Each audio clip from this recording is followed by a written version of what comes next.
able, because of planning we had done and work we had done to operate, remotely, even in our significant trading businesses. And that's really worked quite effectively. And I'd say effectively at the moment, but I wouldn't say it's a long-term solution that's the best solution for us to deliver our services to our clients the way we'd like to. So certainly an environment where everybody's operating remotely, we've made that work quite effectively. But there are things that we lose out on from a collaboration perspective, and even I think an opportunity set perspective, by not having some ability to have people working together more directly in a location-based environment. And so as the crisis broke, I laid out very clearly that we were focused on three things. And I think during a crisis, you really have to think about your communication in very simple, structured ways. I talked first and foremost about how we wanted to take care of our people. We were going to take care of our people, operate a people-first philosophy to make sure people were safe. Second, we had to take care of our clients and continue to operate our business. And third, we had a responsibility to make sure we were helping in communities, because this was first and foremost a human crisis. So with that in mind and people out of office, we went on our way and we've been executing. But as things have progressed in different parts of the world, we'd like to bring people safely, cautiously, appropriately back into office. And we've been doing that, more. We're further along in Asia. We're progressing in Europe and just starting in the United States. So, as I said, in Asia, probably north of 50% progressing. In continental Europe, probably about 25% in places like Frankfurt or Paris. In London, about 10 to 12%. Here in the U.S., we just started on Monday in New York, and we have about 5% of our people in the New York office. So it actually has been nice for me to be interacting with some people again in this building. I've been coming to work here throughout the crisis, but it's nice to start to see that interaction, and I'm energized and encouraged by it. But for us to really take care of our people and serve our clients well, we're going to be cautious, but we want a bunch of the collaboration and teamwork that comes from having people present to redevelop in some ways. And so we're focused on doing that appropriately. Do you think that when one looks at a business like Goldman, that many people would have said that you could do things like some relationship management and stuff like that from home, but trading people really needed to be together? Do you think you've discovered how to do that remotely? Well, we've certainly discovered how to do it remotely, but while we're doing it remotely and it's working, given the set of circumstances, that doesn't mean it's as optimal as to have people together. So I'll just give you, John, something that's silly. Talking to senior traders, that are operating for us, what happens in this environment is, even though senior traders can pick up things on their turrets, which we basically created for them at home, they also get direct calls on their cell phone. One of the things that happens is when you're by yourself, you don't have the team orientation that if you need to get up from the desk, God forbid you have to go to the bathroom or something like that, and you need 10 minutes, just a personal time. If you're at home and you're by yourself, you feel like if you get up or you step away, you're going to miss something because you don't have the same seamlessness in communication. And so somebody tries, they don't get you right away, they try somebody else at a different firm. And so while we make it work effectively, it's not optimal for everybody. And so there's a balance in this. I think one of the things we've learned is you can be effective, more effective than people imagined, remotely if you've got the right technology and systems backing them. But that doesn't mean it's as optimal as having small clusters of people working collaboratively in the same location where you can enhance the speed of communication. There's one thing you said earlier about people who work for you. You talked about cutting costs, and then you also talked about keeping when the virus began. You talked about keeping employees, like most of the big banks did, or a lot of them. Has your thinking changed on that at all? Does it mean that sort of if there were to be any job cuts, you would keep those off for another year, or what? How should your employees think about that? Well, we were very clear, as the crisis started, that at the height of the crisis, we were focused on our employees and we would not be making any layoffs. But we're running a business as we go forward, and part of our business, and we haven't done it this year because it hasn't been appropriate at the time we would normally do it, which would be the end of the first quarter. But we hire between 2,000 and 3,000 people out of school every year, and we also have a process where we always look at kind of the bottom 5% and manage out people so we can bring new, younger talent in. That's part of the way our business model works. And so as we go forward in 2021, 2022, we'll continue with that business model. We have some longer term or medium term goals that we laid out in our investor day where we think there are opportunities to run the firm more efficiently, and we're still committed to those. But obviously, the crisis changes the timeline a little bit on some of that. But right now, we're focused on operating the firm. As we go forward, though, we'll do what's right for our shareholders, and we'll do what's right to make sure that we're operating our firm as efficiently and as appropriately to serve our clients as we can. So those issues would become closer once people are back in the office. Yeah, I think there's a period of crisis and then there's a period of normalization. I do think one of the things that's going to be a drag on the economy broadly, and it's one of the reasons why I think, John, there's going to be a headwind. I think all businesses are learning and seeing ways where there are efficiencies. And I think that's going to have a toll and an adjustment on workforces, more broadly as we get into 2021. And that's not something that's specific to financial services. I think it's across industry broadly. Yeah. And so I do think this is something that as an economy we'll have to manage as we go forward. That was Goldman Sachs Chairman and CEO David Solomon with Bloomberg Editor-in-Chief John Micklethwaite. Coming up, Citigroup CEO of Consumer Banking Jane Fraser tells us that U.S. consumer defaults could rise as government stimulus programs expire. This is Bloomberg. Hi, we're the Goo Goo Dolls. We're fortunate that our daughters have what they need to grow and learn. But that isn't the case for nearly 13 million kids in the U.S. that struggle with hunger. Childhood hunger is a heartbreaking reality that Feeding America is working to change. Each year, the Feeding America network of food banks rescues billions of pounds of good food that would have gone to waste and provides it to families and children in need. You can help kids in need in your community by visiting feedingamerica.org. Brought to you by Feeding America and the Ad Council.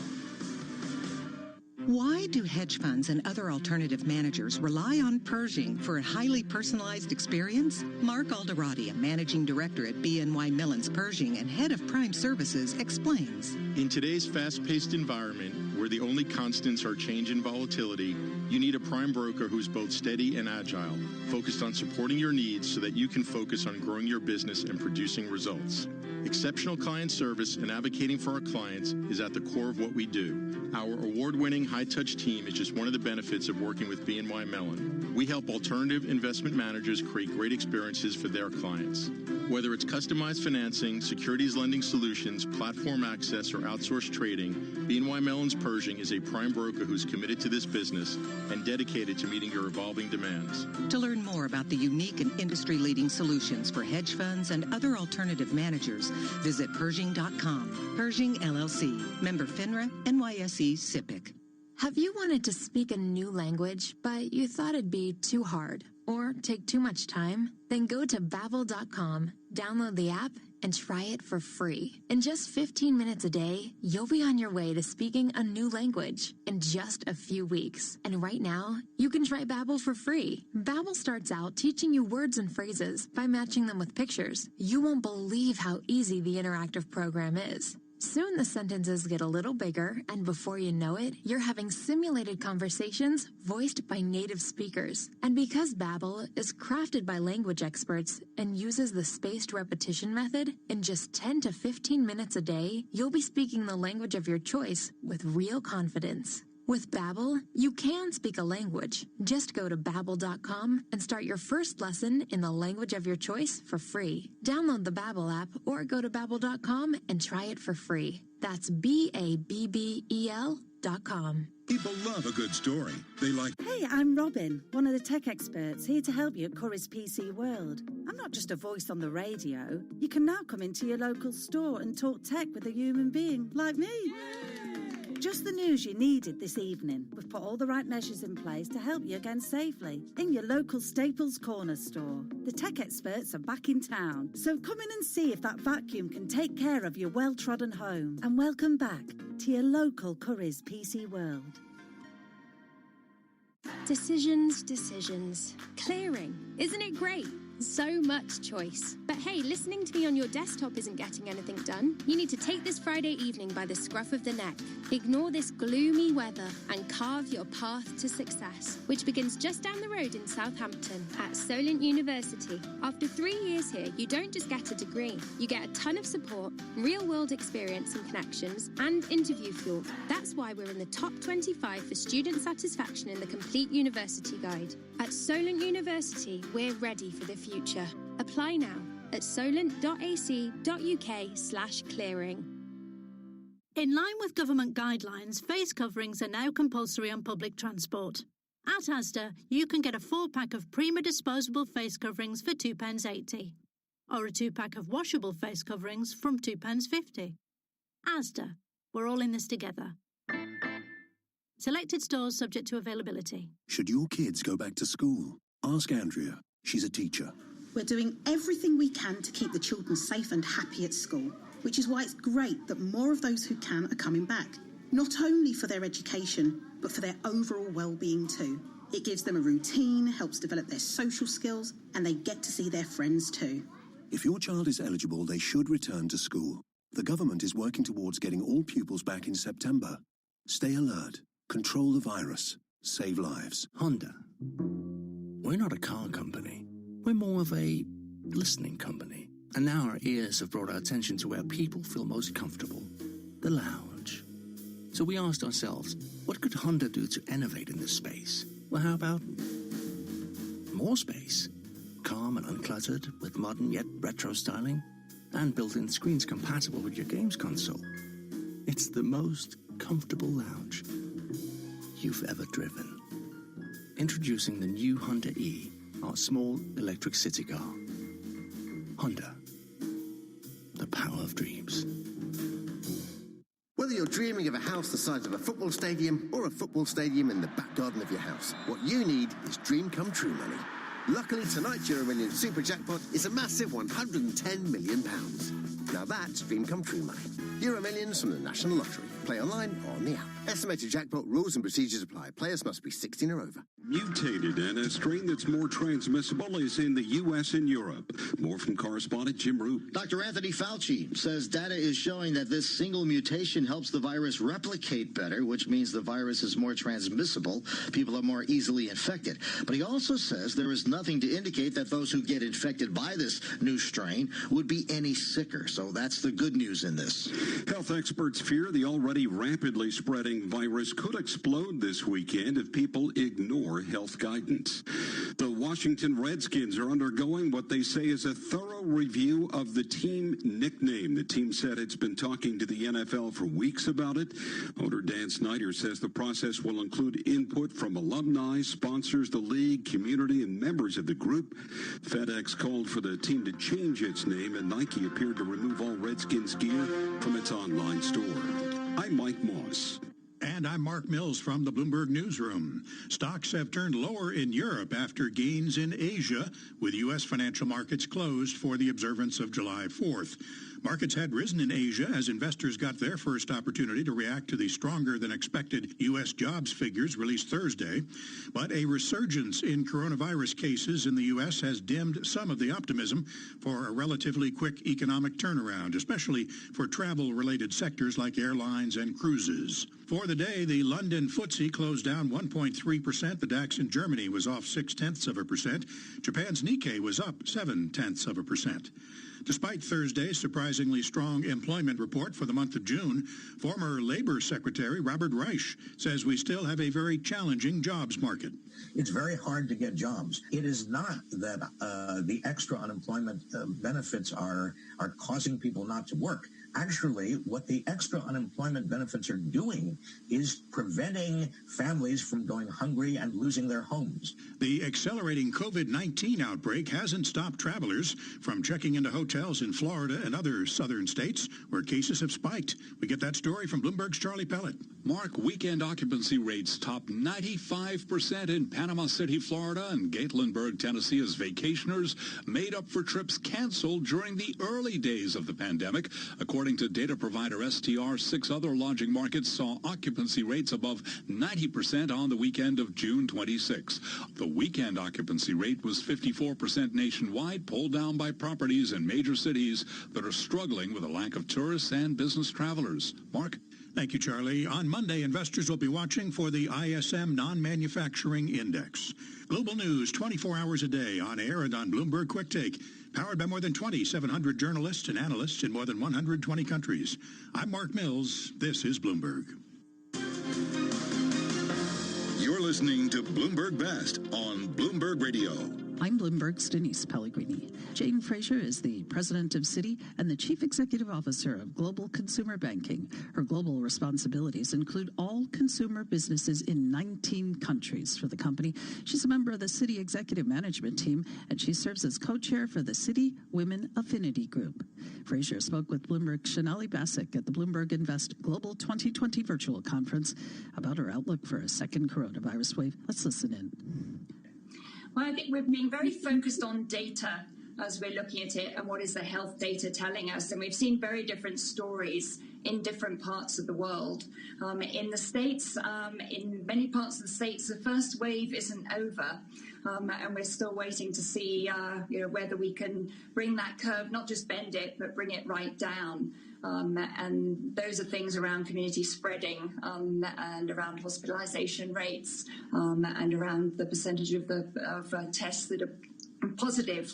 So I think it's too soon to know where it's going to be, and the doctors are probably the best people placed to tell us. That uncertainty that you're seeing, obviously you have a lot of planning to do for a lot of people in a lot of different types of business lines, right? Citi has a lot of folks that they have to consider that are not the traders that also have to be coming back into the office at some point. You know, we have UBS that said a third of their workplace can permanently work from home, and JP Morgan saying as much as 20% can be back in by Labor Day. Where are you on that spectrum? Well, I do believe that how we work has really changed pretty irrevocably. However, I'm not prepared to declare the death and demise of the office yet. And so when we're looking at the future, we do expect people to work more flexibly.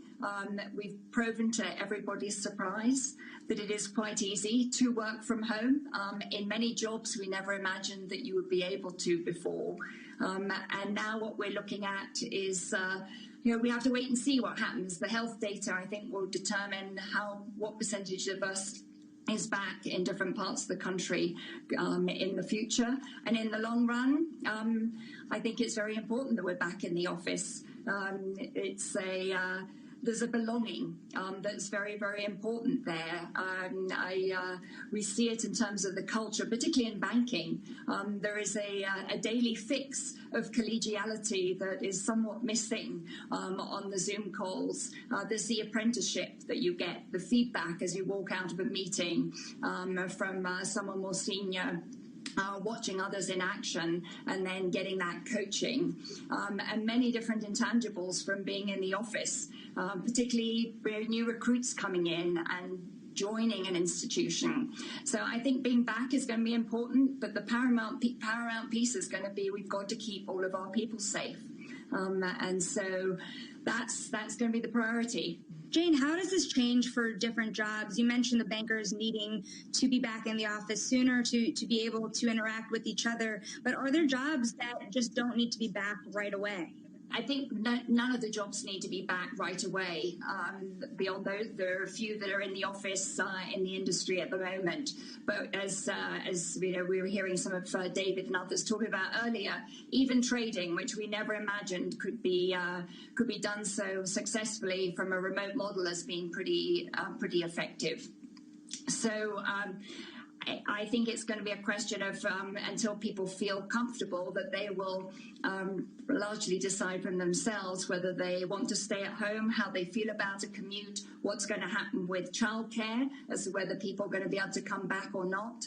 And then in the long run, some jobs will certainly be most likely to be done from home, or that flexibility being provided, and others generally preferable to have in the office from an infrastructure and other perspective. I really want to jump also now to the consumer, because that is something that you oversee, and it's something that perhaps you have more experience with than anybody on our entire conference. There is a big question mark about demand side destruction and how much that can create a hole in the economy moving forward. How much are you worried about this? I am worried about it. I think there is a veritable alphabet soup of scenarios out there for where the economy heads next. So it's the root cause has been a health crisis. We don't know where that's going to go, and therefore what are the ramifications for whether it's a partial V recovery, where there's a W because there's additional lockdowns, and the impact that's going to have.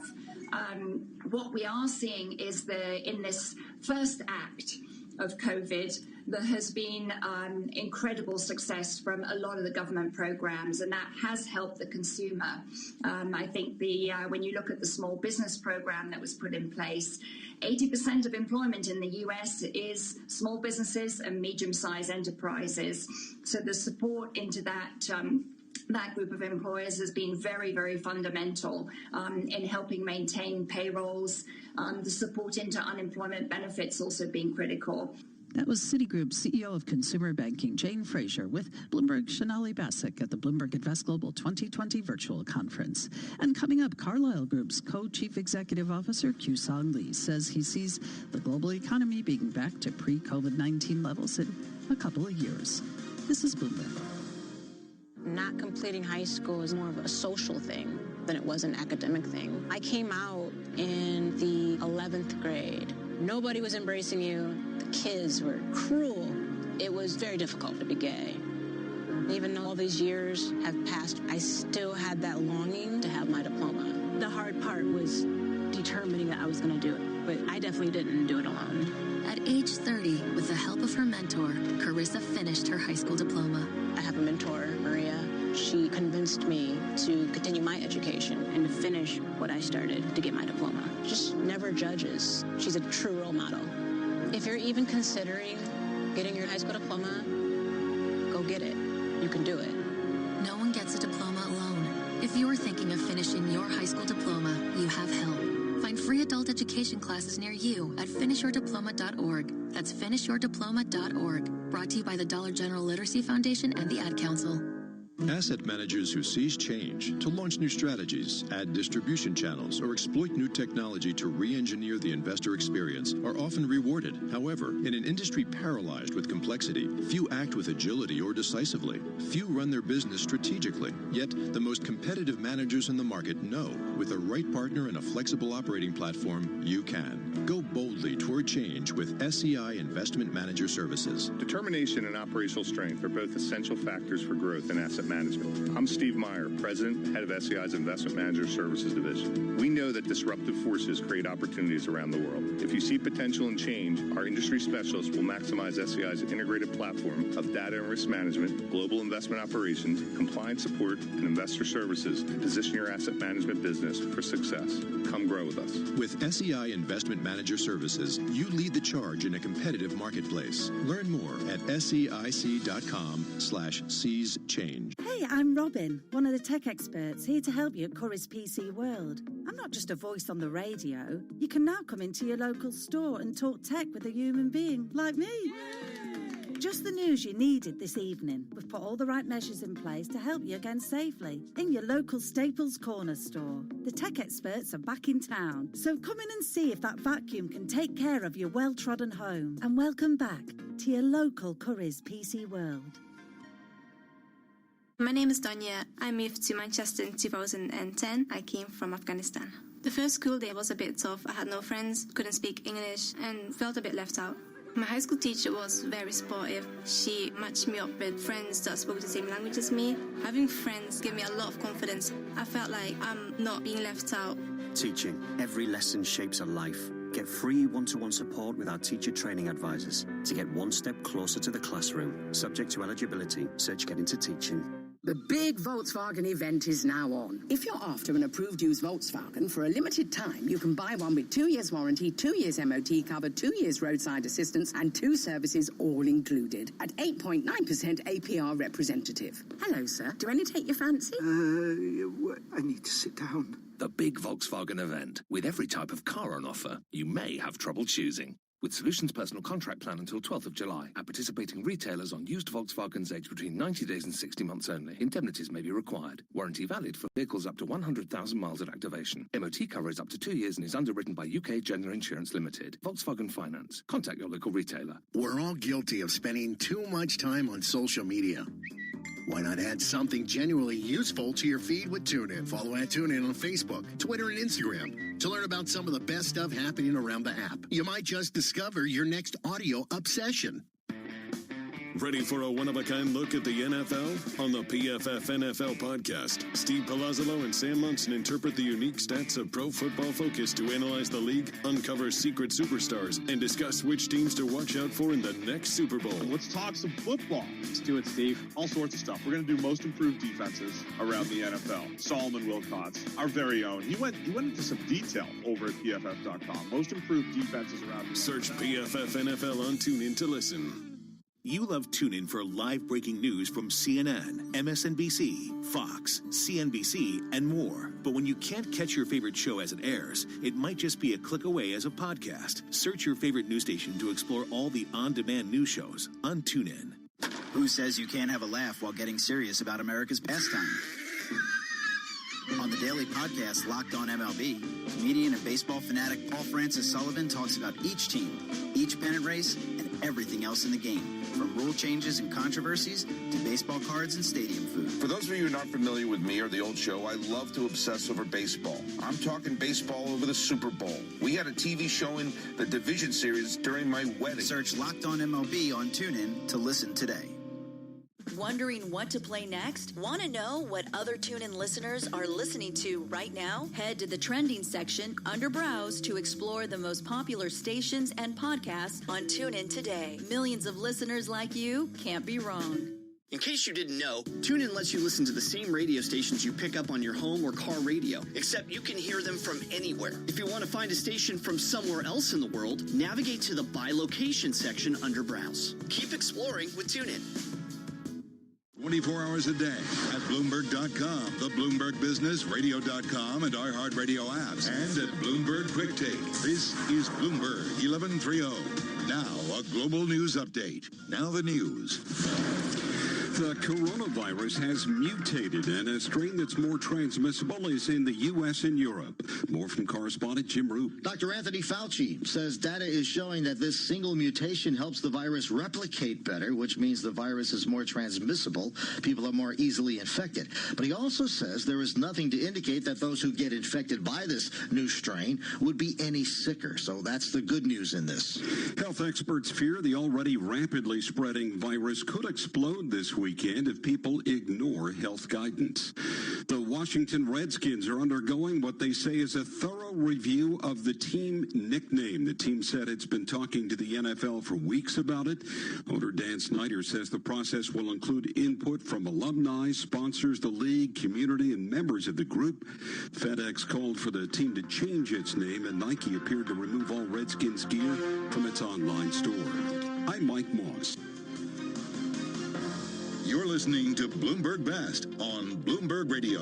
From the Bloomberg Interactive Broker Studio, this is Bloomberg Best. Let's turn to another influential conversation from the Bloomberg Invest Global 2020 virtual conference.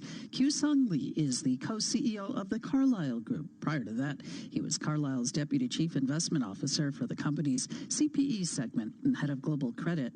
Bloomberg's Alex Steele caught up with Lee and asked him what the shape of the recovery will look like. There's so much we don't know yet. I mean, there's a sharp bounce back because I do think the worst is over in terms of April being the low point. But a sharp bounce back does not by any stretch mean a V-shaped recovery. I mean, what we're seeing, we have such an enormous global platform. What we're seeing in China, for instance, and that's probably the best example of something that's close to a V-shaped recovery, given consumer skittishness, given some of the factors involved in terms of changed behavior, et cetera, we're seeing the economy come back to about a 90% level organically. In the U.S., I think it's going to be a little more challenging. The restart is going in fits and starts. There's a lot we still don't know.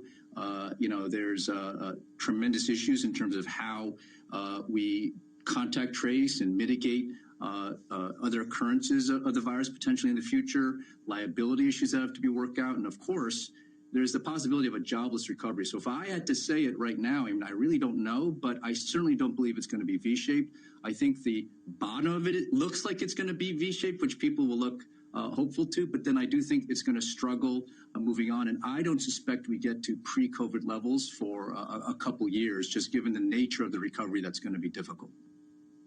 So that's interesting. Does that mean that in China, if you're back to like 90%, you expect that to then go down a little bit before we get another recovery, or are they on like the last line of the W? Right.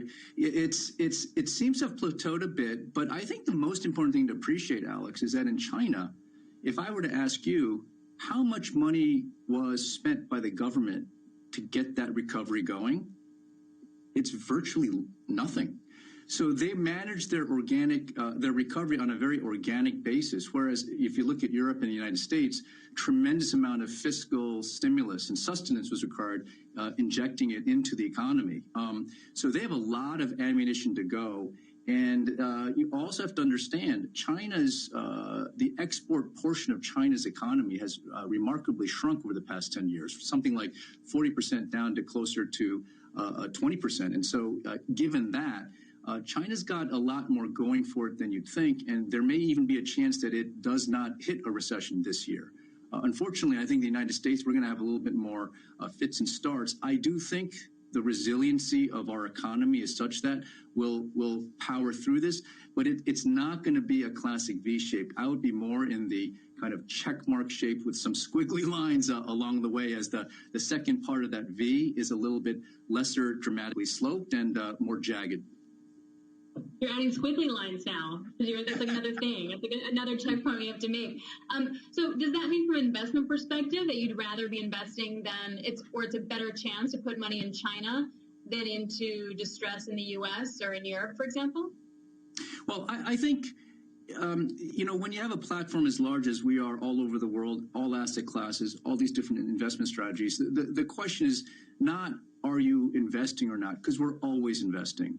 We're active, but it's being selective and about understanding where you want to put your money to work, because there's a difference between investing aggressively and investing wisely.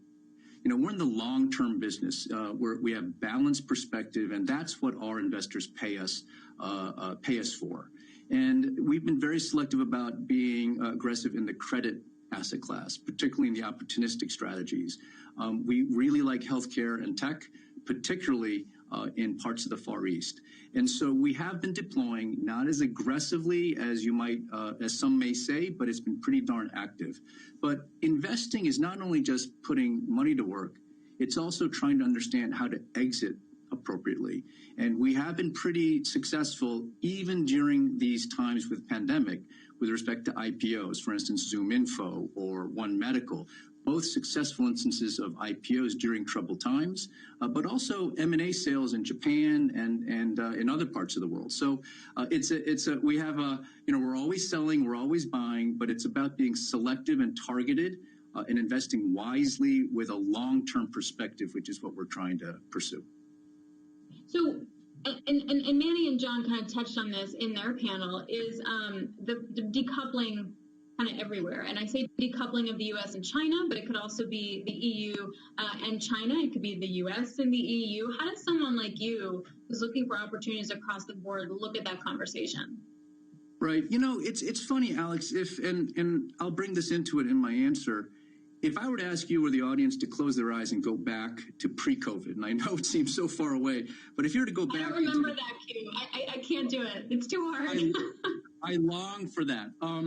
If you go back to the fall of last year and close your eyes, and you were speaking to Manny or me or others, the trends we'd be talking about would be low global growth, low rates, disinflation, no inflation, abundant energy, the impact of disruption of technology, polarization, nationalism, populism. You'd also be talking about trade tensions and decoupling. And if now all of a sudden you open up your eyes and you're in a kind of in the crisis moment, none of those trends have changed. None of them have changed. It's still low global growth, low yields for probably a lot longer than we'd imagine, disinflation, abundant energy. You know, if you were watching CNN or Fox before the crisis, you're still watching CNN or Fox during the middle of this crisis. So that goes to the whole decoupling and the tensions that we're seeing between the U.S. and China. I think this is, clearly an issue for all of us with respect to, a major paradigm. The globalist framework is at risk and is changing. I do think this is something which is not going to be for the better. We're all better off if the two largest economies in the world, these two large ecosystems, can figure out how to constructively engage to the mutual benefit of both in the world. But clearly, there are issues right now with respect to that relationship that, our leaders need to resolve moving forward. Then in terms of, say, investments here in the U.S. to capitalize off of that, where are the opportunities? I mean, if we're going to reshore some manufacturing or building, is it warehousing, is it inventory? Like, where are the good opportunities for you? Well, in terms of sectors we like, obviously, it's simple to say healthcare and technology. If you're looking for growth longer term, you can't help but to think there aren't great opportunities in the Far East. But I like to talk about the 5 C's, the cloud, e-commerce, cyber, cashless, and collaboration. And those are all trends that are picking up. And irrespective of what industry you're in, if you can pick up on any of those trends, I think you've got an interesting business model. What we've noticed during this crisis is that many trends have accelerated, and businesses' ability to be disruptive has actually increased. And so a lot of the opportunities we're looking at right now tend to be more growth-oriented. The traditional late-stage, very large buyout private equity deal is something which I think is going to be a little bit more slow in coming as, we all try to find our sea legs with respect to the future earnings and as it relates to kind of our assumptions as to where all this is going. But growth investments in some of the sectors I've identified and some of the themes that I've just talked about are all very interesting and compelling.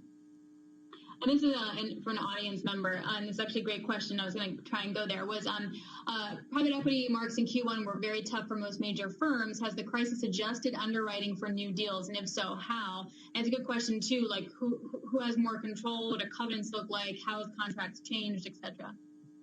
Yeah, buyers mark to market faster than sellers, and so I think just transacting in terms of the traditional private equity deals are just going to get harder, which is why I think you're seeing volumes fall. With respect to investment return requirements, it all really depends. I mean, for very, very stable, safe companies, resilient companies, in many instances, we might be willing to pay even more for those types of companies now than we otherwise would have, because it's just been proven that they can get through a crisis like this, navigate through, and continue to grow.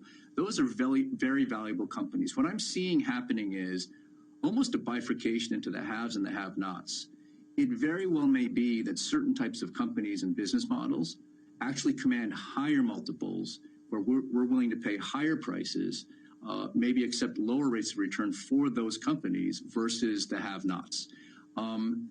In a world, Alex, where rates could be zero for a long period of time, I think the real interesting question for investors to have to answer is going to be, well, what's the right risk premium and what are the right return expectations for various different asset classes? If you think that rates are going to be zero for a long period of time, you can't help but to think there's going to be some type of compression over the longer term with respect to returns. As it relates to Carlyle and what we're looking to do, it's all about the CEOs finding the right companies in the right sectors. And we feel that if we can do that well, and partner with them over a long-term time frame to build their businesses, the returns will work out just fine. That's Carlyle Group's co-chief executive officer, Kyu-Sung Lee, with Bloomberg's Alex Steele. And coming up in the next hour, more influential conversations from the Bloomberg Invest Global 2020 virtual conference. We'll hear from senior executives at PIMCO, Northern Trust Asset Management, and activist investor Bill Ackman. This is Bloomberg. Have you wanted to speak a new language? Staying current on college hoops starts here. On the Eye on College Basketball podcast, CBS sports columnists Gary Parrish and Matt Norlander bring you commentary, insider information, and statistical analysis covering the entire NCAA. The amount of earning potential you could have had there, or if you had gone to play at any other place with a chance to play in the NCAA tournament, win a national championship, none of us would have faulted Cunningham for doing that, but he decided this is where he wants to be in the face of a postseason. Search Eye on College Basketball on TuneIn to listen. In case you didn't know, TuneIn lets you listen to the same radio stations you pick up on your home or car radio, except you can hear them from anywhere. If you want to find a station from somewhere else in the world, navigate to the By Location section under Browse. Keep exploring with TuneIn. Looking for your daily fix of NFL news and analysis? In that. So we had to blow it up and do Super Bowl predictions instead.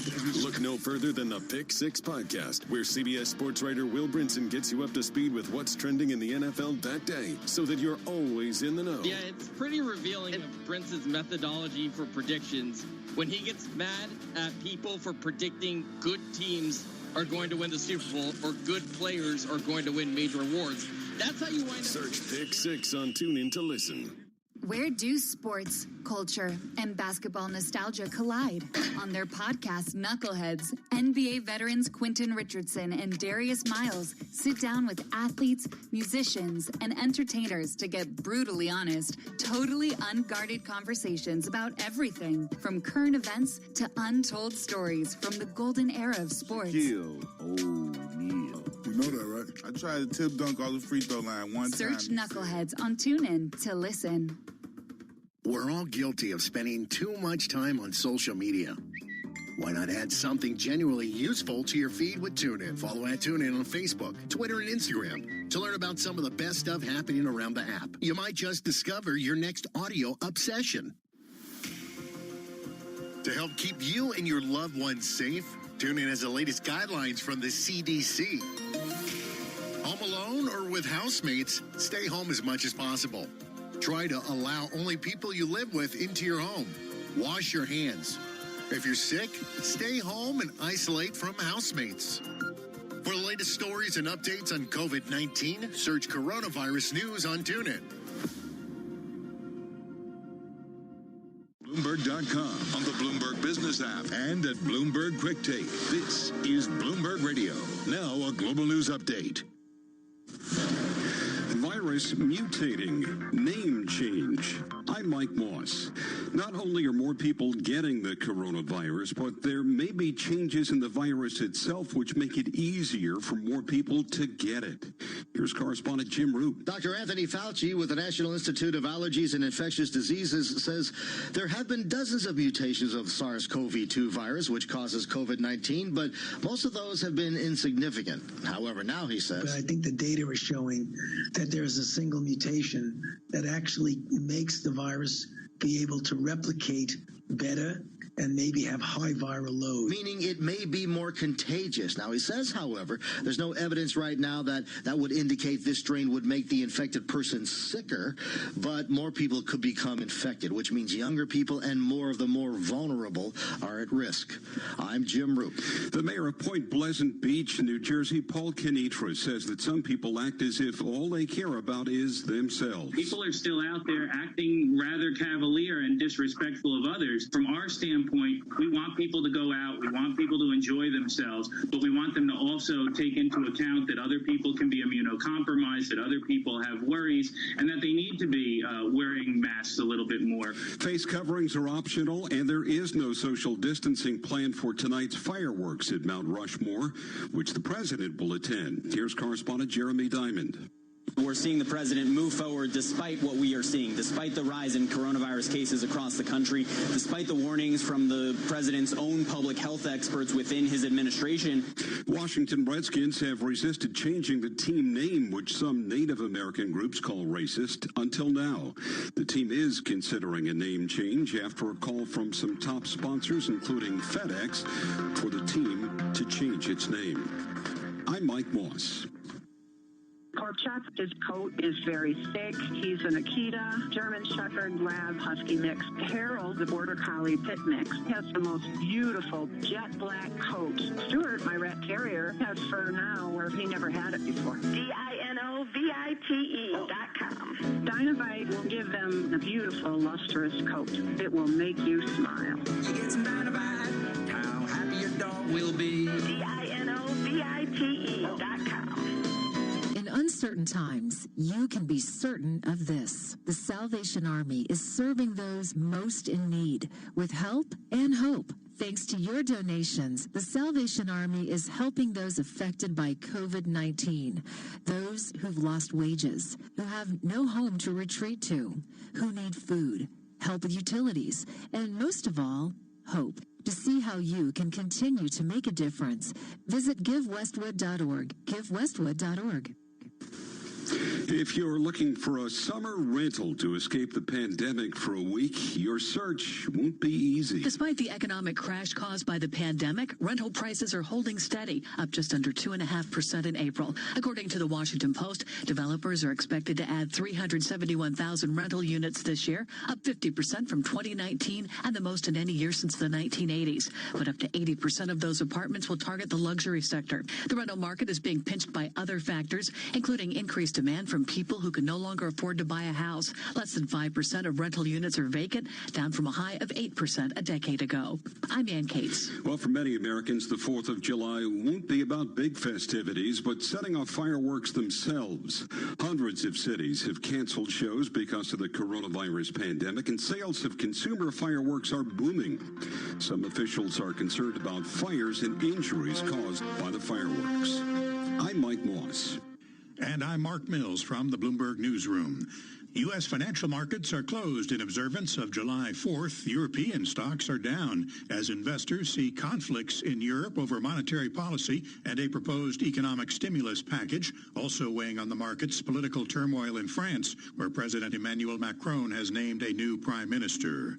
In London, the FTSE 100 down 1.3%. The CAC 40 in Paris off 0.8%. Germany's DAX is off 0.2%. Shares finished higher in Asia in Friday trading. The Nikkei in Japan up 0.7%. The Nasdaq set a new record high in Thursday trading, even as millions of Americans remain unemployed and many businesses face bleak prospects as new coronavirus cases hit a record high. Alan Zafran, founding partner and co-CEO at IEQ Capital, says the Federal Reserve's flooding of the economy with money is driving the stock market tear.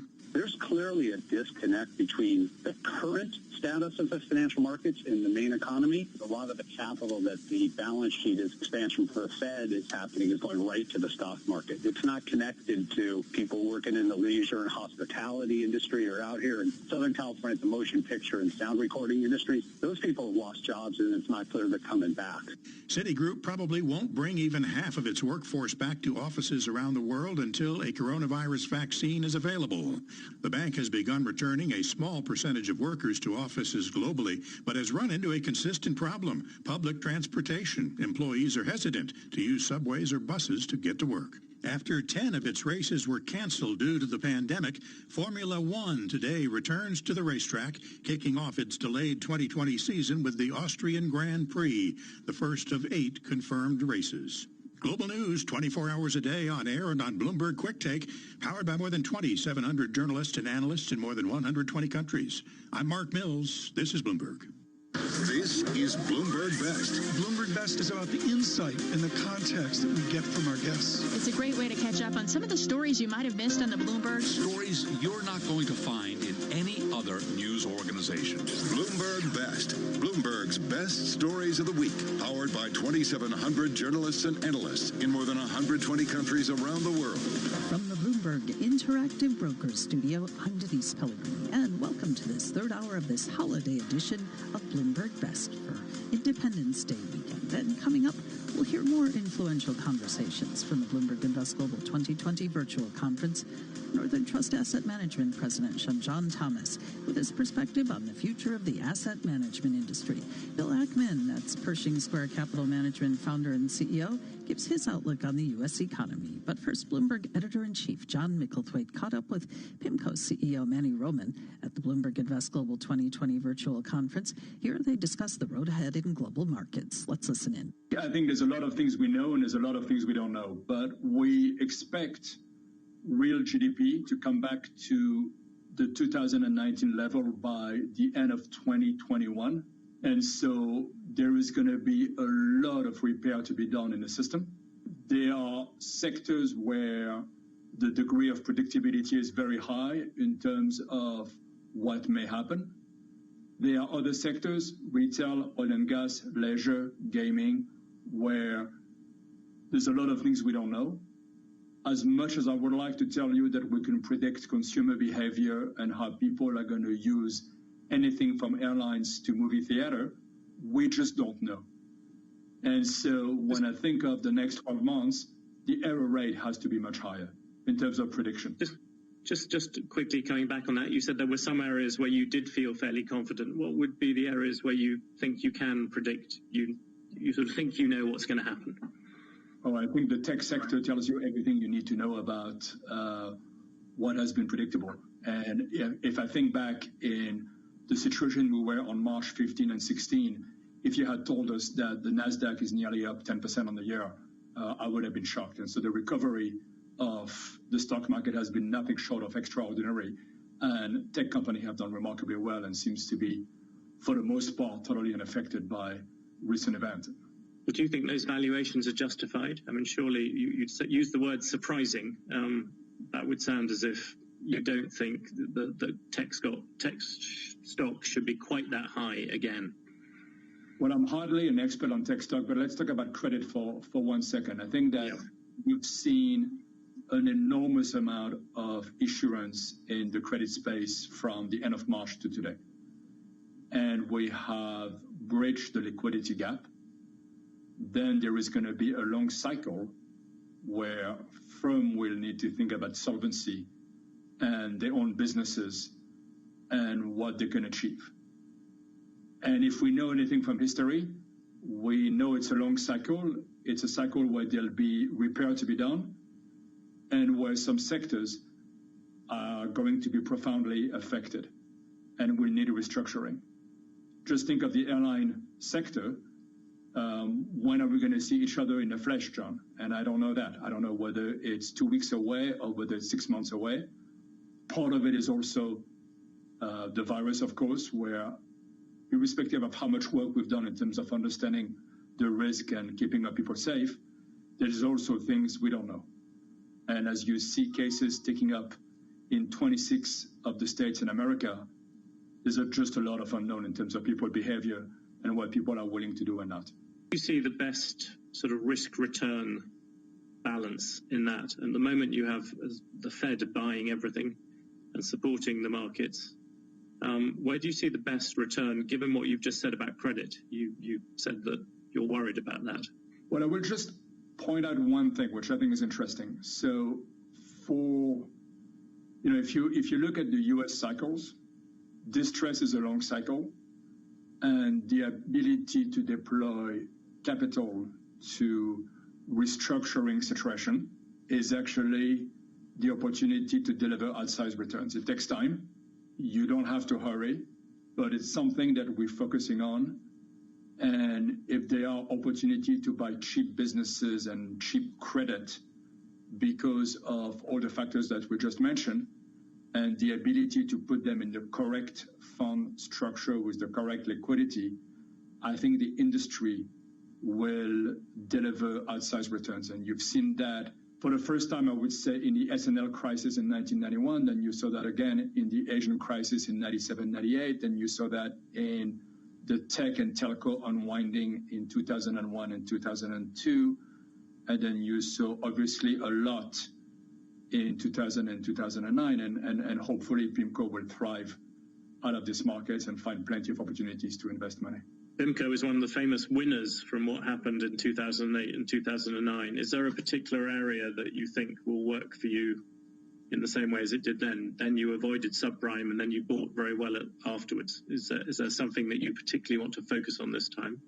I think we bought very well, and all credit to Dan Iverson at the time, and I think there were a lot of sleepless nights. So I think one has to be incredibly humble in terms of where we go forward. But I think that there'll be plenty of opportunity in the sectors that I mentioned, which are being challenged, to buy cheap assets, and also for most of what we do to avoid risky sectors and actually be defensive in terms of making sure that we don't own things that break. But there are sectors that we feel quite positive. Think, for example, of the housing market. We think housing is in pretty good shape. So the whole mortgage market, if it provides opportunity, is actually pretty steady. We think that housing in the U.S. doesn't have enough supply, and that house prices, give or take, are reasonably stable, given what we know. That was PIMCO CEO Manny Roman with Bloomberg Editor-in-Chief John Micklethwaite at the Bloomberg Invest Global 2020 Virtual Conference. And coming up, more from the PIMCO ahead. A look at the role of central banks and the likelihood, or low likelihood, I should say, of a rate hike from the Federal Reserve anytime soon. This is Bloomberg. 25 years ago, NJIT graduate Dick Sweeney co-founded Keurig Green Mountain, a company whose incredible innovations changed the way the world brews a cup of coffee. Today, he lectures widely on business leadership and is a strong advocate for NJIT's work to combine business education with the power of STEM.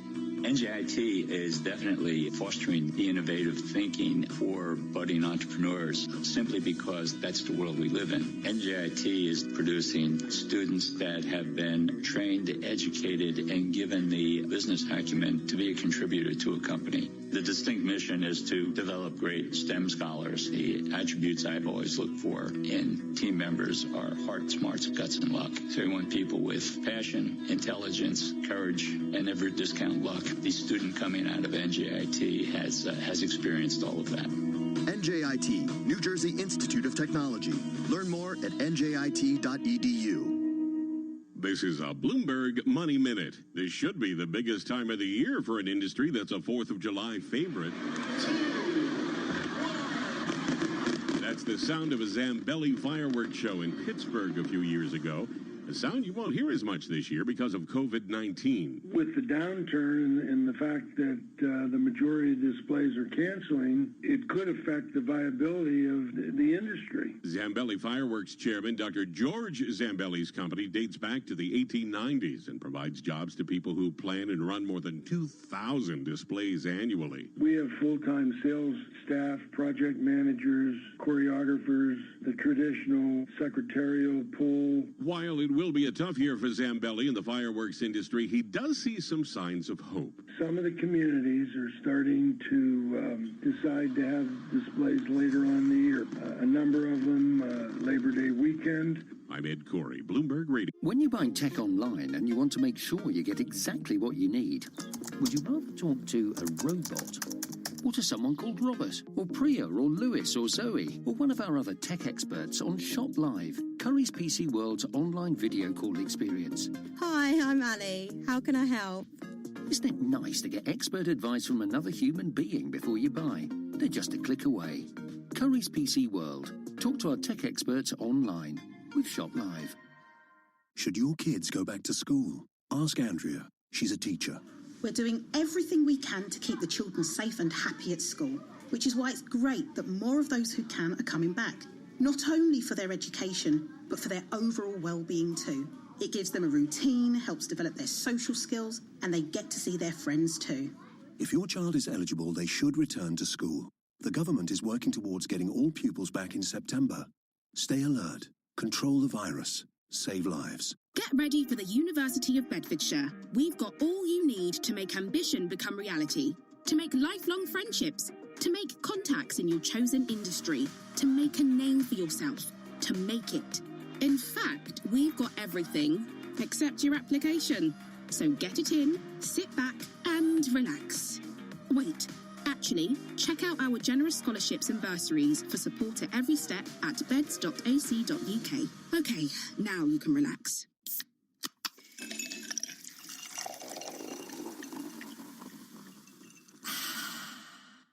give yourself a Diet Coke break. It's been a while since we've all heard this sound. The sound of being free to move. We've missed you, Road. Driving as we please may not be the easiest thing right now, but it couldn't be easier to drive away in a Volvo this weekend with 0% APR finance at the Volvo Select Approved Used Car event. For everyone's safety, your visit will need to be arranged in advance. Book your place at volvocars.co.uk. Used vehicles up to 4 years old. Participating retailers. 50% deposit on minimum £7,000. Conditional sale. Terms, eligibility, guarantee requirements and conditions apply. Volvo Car Financial Services. To Bloomberg Best on Bloomberg Radio. From the Bloomberg Interactive Broker Studio, this is Bloomberg Best. Let's continue the conversation between PIMCO CEO Manny Roman and Bloomberg Editor-in-Chief John Micklethwaite at the Bloomberg Invest Global 2020 virtual conference. Here they take a look at the role of central banks in crisis and the chances of a rate hike from the Federal Reserve. Check it out. It, of course, it's a very good question. It's impacting us a lot, and we've seen what the ECB has done and how it has neutralized the risk of various countries. We had this conversation 15 years ago, and we would have tried, you and I, to predict the spreads of Italian government bond, we would not have come remotely close to where they are today. And the other example... Can I come back at you? Can I come back at you about Italy? Because by coincidence, I was going to pry you on that. You look at Italy. Italy has got vast amounts of debt against GDP, well over 100%, 130%. It has got some problems in the financial system, and yet it is trading at minuscule spreads, not just above German bonds, but above zero. Does that make sense to you? Well, it makes sense in a mutualization system where the ECB is essentially buying a lot of bonds and driving the price down. And it's no surprise. And I think that you can think of the ECB as a way to transfer credit risk from the best credit, in that case, Germany and the Netherlands, to weaker credit, and essentially having the ability to borrow and the ability to buy assets to level which are not equilibrium level, but level which are driven by a lot of purchase. And the one thing I would say is, for example, we think that the Italian banking sector is in good shape. So there are things in Italy which are working the right way. There's an industrial sector that will need to recover from post-COVID situation, but has a lot of good companies in the north of Italy and should be a very good exporter. So there are things working in Italy also. So I don't want to give you a bleak picture of what I think the Italian situation is. And hopefully there'll be more supply side reform in terms of competitiveness and in terms of company being able to grow the business. In America, to what extent do you feel as if you're betting against the Fed in a strange way? The Fed is sitting there and underwriting so much. Does that make it difficult for someone who is an active fund manager? You're not just buying an index. So we have this saying, John, we say don't bet against the Fed. And as far as we can tell, the Fed hasn't bought much. The Fed has signaled a total commitment to step in if need be. And you got to give them real credit because the world looks like a very different place from March 17. And they acted very swiftly, and we needed it. And maybe the total crisis of liquidity we saw in the first 2 weeks of March was due to the fact that people were home. But I also think that it was due to an enormous amount of stress in the system and something that no one had ever been confronted to, except for our colleagues working in Asia through the swine and the pig flu. And to much of their credit, they acted quite swiftly. How much they buy at the end, you can make a very decent argument that the signaling is actually more important than the actual amount that they buy. But once again, I don't want to understate the amount of restructuring that will need to happen in all of the various industry in terms of sizing up the business, sizing up leverage ratio, figuring out how much stock they can buy back, figuring out the headcount, figuring out outsourcing. I don't need to tell you, you will know that better than me, but we're going to be in the next 6 months in an election campaign. There'll be a lot of noise about China. So outsourcing is also going to be a big issue. We may see some inflation down the line. There's a lot of variables that come into the picture. When do you see inflation coming back? Does that come back just purely because there's been so much money either pumped into the system or implied, and the fact that asset prices are so high? And I think it's the labor market where you see at some point in time some inflation. It's, of course, linked to commodity, but I think Joachim Fels, who's a head economist, sees inflation coming back slowly to the 2.3, 2.4 level over the next couple of years. And I think that the days of the inflation that we grew up with are gone. So I don't want to sound anything but measure in terms of what we say about inflation, but it's something that we'll have to look at, and we don't think the Fed is going to raise rates for a very long time. And so the most likely scenario. What is the trigger? What is the trigger where you might see, what numbers would you look for on inflation? What kind of early indicators would you look for? I think it would be a continuing number of data points where you would see inflation coming back. And the Fed has learned its lesson from hiking too fast in 2005 and 2008 and 18. The Fed would not be keen to create a temper tantrum. And we think they would be quite measured in terms of what they do. They would need to see real sign of inflation before they do anything. We talked a great deal about the Fed and central banks, but governments have also been pumping money into the system. There's been a vast sort of surplus. How do you think that unwinds? Do you think that we're living in an age where governments are just going to borrow more money? Or do you think that this is something where there has to be a kind of reckoning? I think for the foreseeable future, you're going to see government with big balance sheet. One of the examples that we can think about is the Japanese example, where you have a very high leverage ratio at the government level, and where the government owns 50% of the JGB in circulation, and essentially rates which are equal to zero. And if you look at the Japanese example, it's certainly not the example you want, and it's certainly not the outcome that you want to see happen. So fiscal stimulus will be very important, and finding other solution than monetary practices. That was PIMCO CEO Manny Roman with Bloomberg Editor-in-Chief John Micklethwaite. Coming up, we hear more from the Bloomberg Invest Global 2020 virtual conference. Northern Trust Asset Management President Chandran Thomas says the asset management business will further consolidate through mergers and acquisitions. That's next. This is Bloomberg.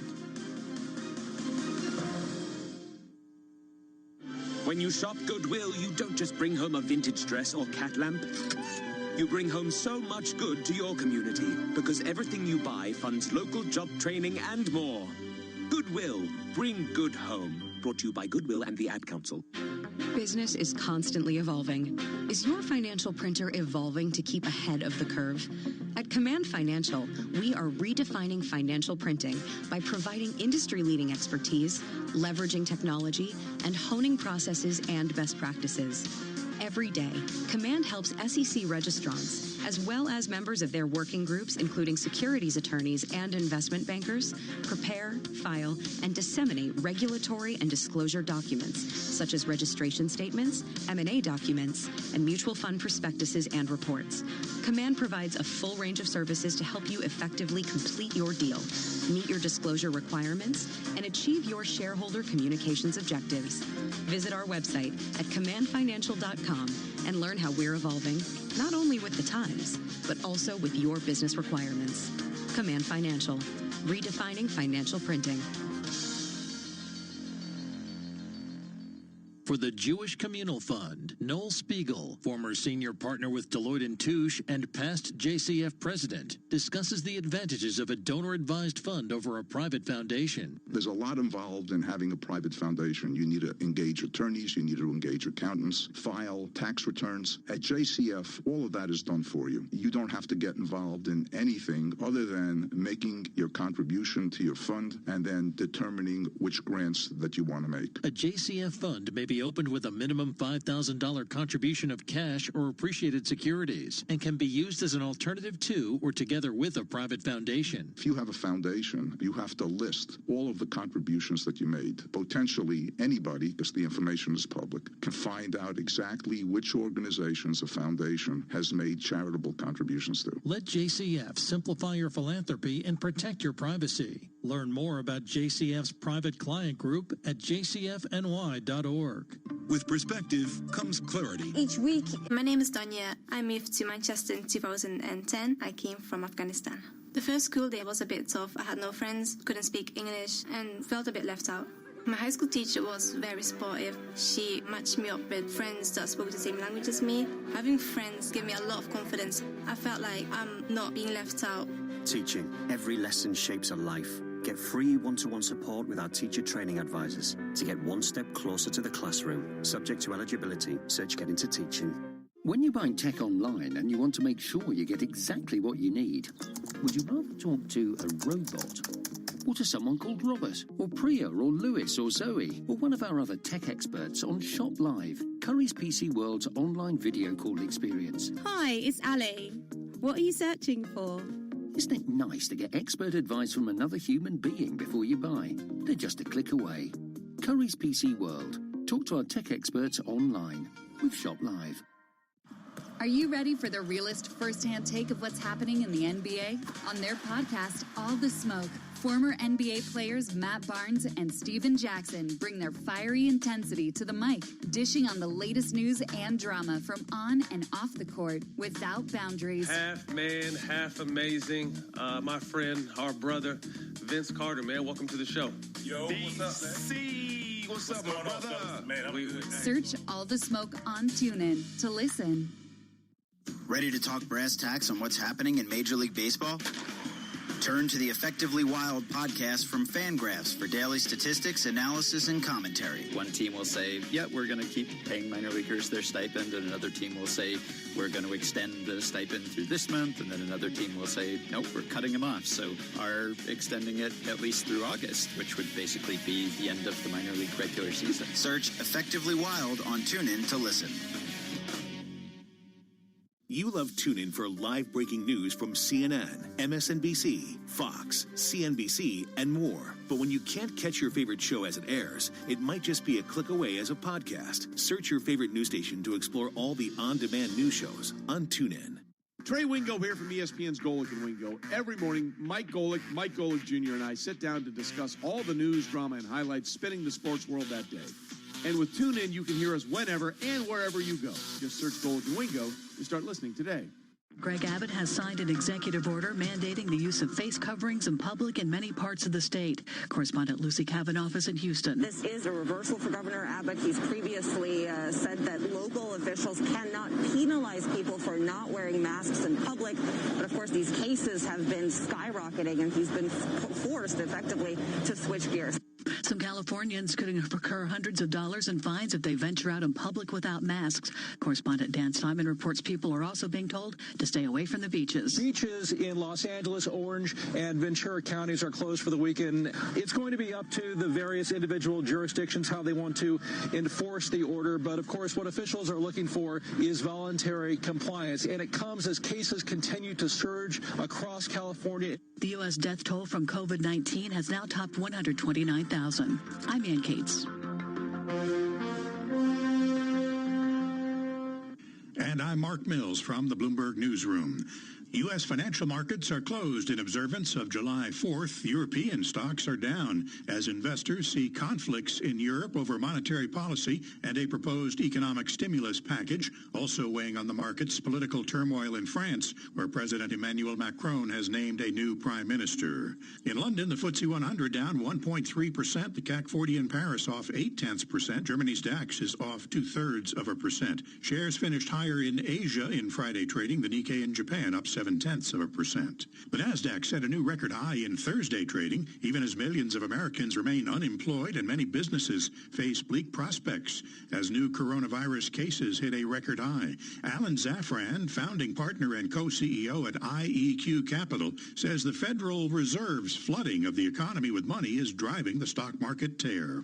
There's clearly a disconnect between the current status of the financial markets and the main economy. A lot of the capital that the balance sheet is expansion for the Fed is happening is going right to the stock market. It's not connected to people working in the leisure and hospitality industry or out here in Southern California, the motion picture and sound recording industries. Those people have lost jobs, and it's not clear they're coming back. Citigroup probably won't bring even half of its workforce back to offices around the world until a coronavirus vaccine is available. The bank has begun returning a small percentage of workers to offices globally, but has run into a consistent problem: public transportation. Employees are hesitant to use subways or buses to get to work. After 10 of its races were canceled due to the pandemic, Formula One today returns to the racetrack, kicking off its delayed 2020 season with the Austrian Grand Prix, the first of 8 confirmed races. Global news 24 hours a day on air and on Bloomberg Quick Take, powered by more than 2,700 journalists and analysts in more than 120 countries. I'm Mark Mills. This is Bloomberg. You're listening to Bloomberg Best on Bloomberg Radio. I'm Denise Pellegrini, and welcome to this holiday edition of Bloomberg Best for Independence Day weekend. Chandran Thomas is president of Northern Trust Asset Management. Thomas spoke with Bloomberg's Annie Massa at the Bloomberg Invest Global 2020 virtual conference. Here they take a look at diversity in the asset management industry and the further consolidation of the business. Let's listen in. The moment can't be a moment. It has to be a movement. It has to be driven both from a standpoint of a clear set of vision and values by a firm, right? So it has to be part of how you see the firm in its best future. That's your vision.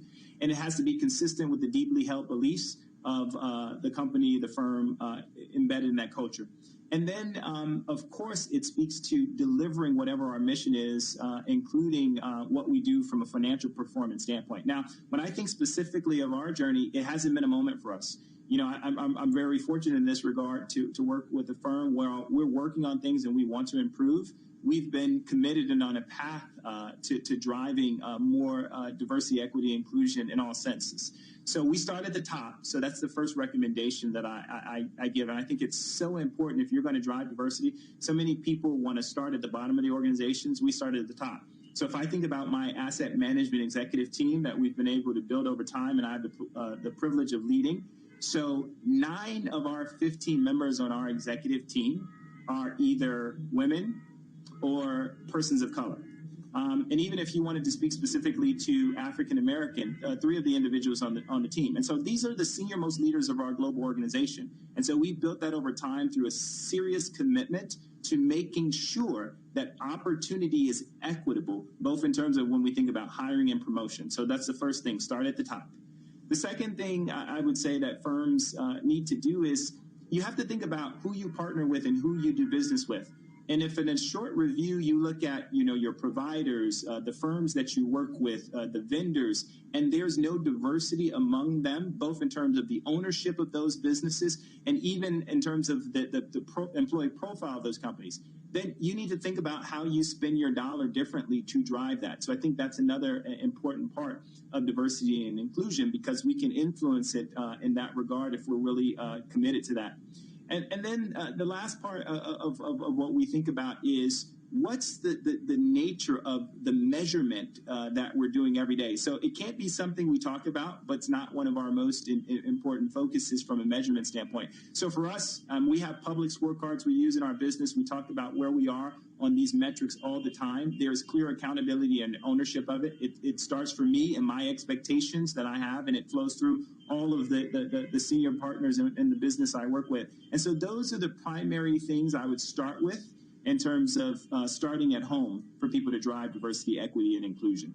With the shift toward retail investment and the importance of the retail investor, at the retail level, do you expect that investment advisors are going to be encouraging their clients to move in the ESG direction? Do you think that that will be a focus from the advisor level? So I think you're going to see it evolve in different ways. One of the things I would offer is, with respect to advisors, we definitely see communities of advisors who are really interested in sustainability. But to be fair, it differs from practice to practice. So I do see that growing over time, especially because of some of the things that I mentioned in terms of the availability of criteria to evaluate these strategies, more relevance in the performance indicators. So you're going to see that continue to grow. But there's going to be, again, pockets where the growth is stronger. With respect to retail investors, I think what will happen is individual investors are becoming more assertive in terms of what they want with the impact of their investment dollar. So I think you're going to see, in addition to, in a sense, a push from the advisors, you're going to see a pull from retail investors. Now, that will be affected by different things. Like, for instance, there's some potential regulatory things that are afoot to suggest what sustainable investments should play, how they should play a role, rather, in, say, 401ks. So we'll have to see how those things play out.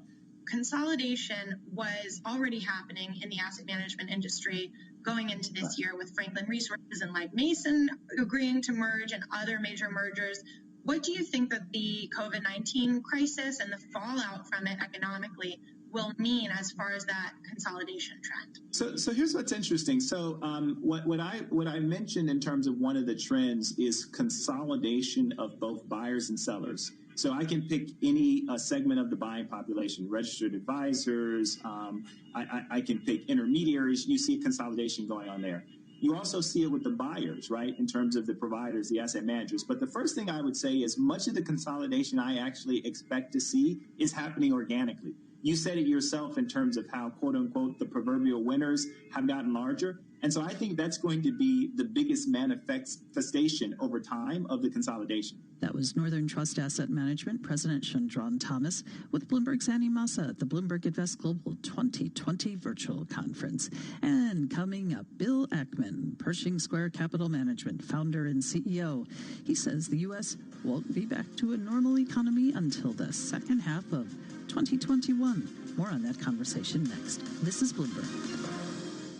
Have you wanted to speak a new language, but you thought it'd be too hard or take too much time? Then go to Babbel.com, download the app, and try it for free. In just 15 minutes a day, you'll be on your way to speaking a new language in just a few weeks. And right now, you can try Babbel for free. Babbel starts out teaching you words and phrases by matching them with pictures. You won't believe how easy the interactive program is. Soon the sentences get a little bigger, and before you know it, you're having simulated conversations voiced by native speakers. And because Babbel is crafted by language experts and uses the spaced repetition method, in just 10 to 15 minutes a day, you'll be speaking the language of your choice with real confidence. With Babbel, you can speak a language. Just go to Babbel.com and start your first lesson in the language of your choice for free. Download the Babbel app or go to Babbel.com and try it for free. That's BABBEL.com. NJIT, New Jersey Institute of Technology, makes innovation happen. The university helped biomedical engineering professor Tara Alvarez launch a startup that may revolutionize vision therapy. Our startup through NJIT is called Ocular Motor Technology. We create virtual reality vision therapy in a head-mounted display. So it's gaming, and basically we're sugarcoating the therapy so that children and young adolescents don't even realize they're doing therapy. To accomplish this, we need biomedical engineers, which are here on NJIT campus, computer scientists, artists, people that are into story development, and then we're collaborating with a lot of the large pediatric medical centers. This idea of a startup culture is extremely important to not just NJIT and the National Science Foundation, but also to the U.S. as a societal whole. NJIT, New Jersey Institute of Technology. Learn more at njit.edu. This is a Bloomberg Money Minute. It seems My name is Danya. I moved to Manchester in 2010. I came from Afghanistan. The first school day was a bit tough. I had no friends, couldn't speak English, and felt a bit left out. My high school teacher was very supportive. She matched me up with friends that spoke the same language as me. Having friends gave me a lot of confidence. I felt like I'm not being left out. Teaching. Every lesson shapes a life. Get free one-to-one support with our teacher training advisors to get one step closer to the classroom. Subject to eligibility. Search Get Into Teaching. If you want to find out what the best laptop is for all those video conferences with your colleagues while sitting at your makeshift desk, you could ask a machine, or someone called Mac, or Priya, or Lewis, or one of our other tech experts on Shop Live, Curry's PC World's online video call experience. Hey, you're chatting to Ali here on Shop Live. Isn't it nice to get advice from another human being? They're just a click away. Curry's PC World.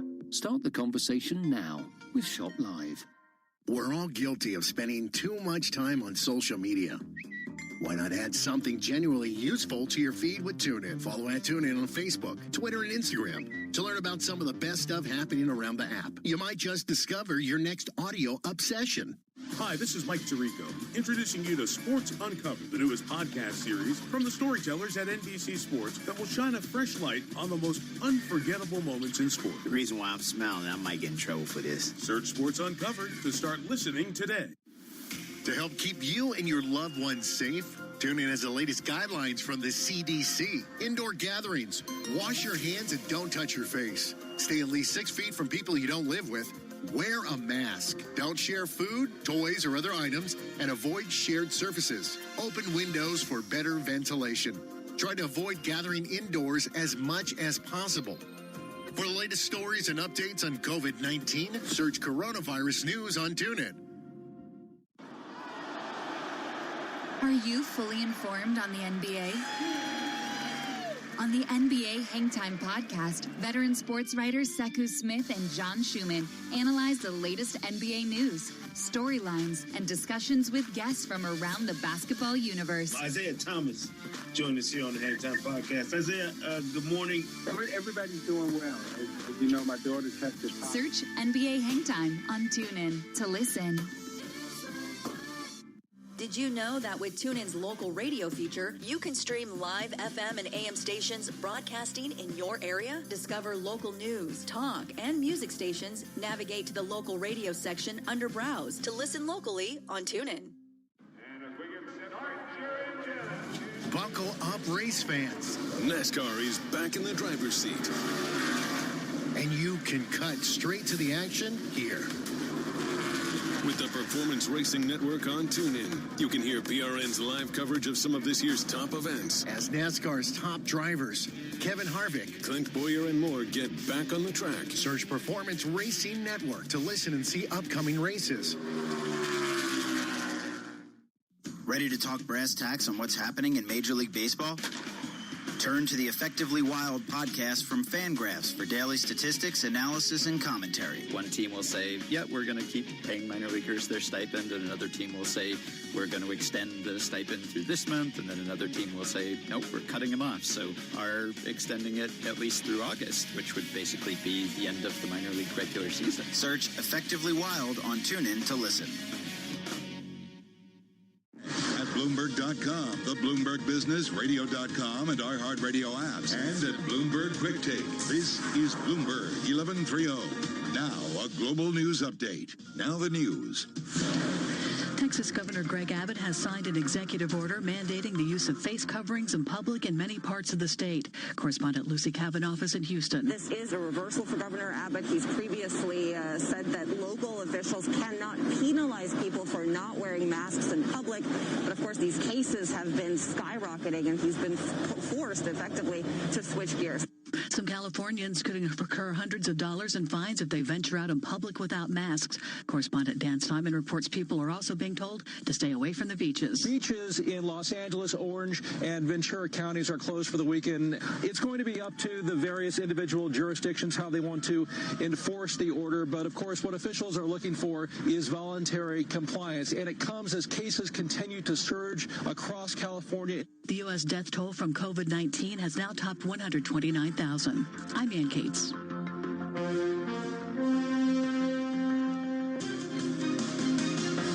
You're listening to Bloomberg Best on Bloomberg Radio. From the Bloomberg Interactive Brokers Studio, this is Bloomberg Best. And let's turn to another influential conversation from the Bloomberg Invest Global 2020 virtual conference. Carlyle Group's David Rubenstein, host of Leadership Live, he caught up with Bill Ackman, the founder and CEO of Pershing Square Capital Management, over at the Bloomberg Invest Global 2020 virtual conference. Here they take a look at the recession in the U.S. and the impetus behind the recent market rally. When people talk about the market, they talk about either the Dow or the S&P 500. And the S&P 500 is a market cap weighted index. And what's interesting or fortunate and unfortunate about the crisis is it affects different companies differently. And the more dominant large cap, companies, the stronger the balance sheet, the stronger the market position. Those businesses are huge beneficiaries of the crisis. And what the market does not reflect are small businesses, private companies, more levered businesses that don't have access to capital, don't have the same dominance as the public market. So a business like Amazon, which is a very big component of the market, is up 45%. That does a lot, obviously, for the averages. It's probably something approaching almost 10% of the S&P index today. My guess is 6-7 percentage points of the index. Businesses like Google, Facebook, I think long-term beneficiaries. And ultimately, the value of a business is the present value of the cash it generates over its life. And even if the cash flows are disrupted in the short term, if they're greater in the long term, the values will be higher. So I think the stock market is a snapshot of a portion of the economy. If you had an index of smaller businesses, the market would be down 50, 60, 70, 80%. So the market also seems to gyrate more than normally. We have market going up 1,000 points, down 1,000 points. Is that because of computerized trading, or why is the market gyrating so much? The market is a discounting mechanism, and people's estimates of the future have been very volatile. How long is the crisis going to go on for? When will we get back to our normal life? These things affect the input of the model that analysts are using to value securities. I think the other issue is the market in the short term is very much a sentiment index. It's a way for people to express their emotions. And there's been a lot of emotions in the short term. And when that happens, there's a corresponding degree of volatility. But I don't think the market is dramatically wrong. When you look at the market on a company by company basis, we look at the companies we own, different businesses have been affected differently. Many businesses will be long-term beneficiaries. Not long ago, you made a very spectacular investment. As I remember it was $27 million you put on a hedge, in effect, and it became worth more or less $2.6 billion, something like that, about 100 times your money.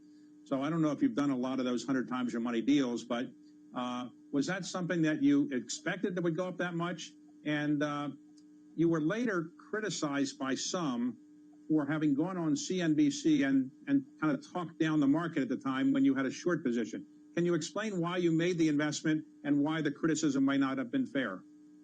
Sure. So what we did is we bet that credit spreads would widen, which I thought was a very, very low risk bet in the sense that credit spreads were at the all-time tightest levels ever, going into what I thought would be a fairly serious economic crisis. If we were wrong about the economic impact of the crisis, we would have paid, again, a relatively modest amount of premium, to be wrong. So it was a very asymmetric bet. And, unfortunately, things played out the way we expected in terms of the economic impact of the crisis. If you actually watch my CNBC segment, all 28 minutes of it, which I think a lot of people didn't do, as opposed to the snippets that CNBC advertised after my presentation, I actually gave where I said, well, look, we're at a fork in the road.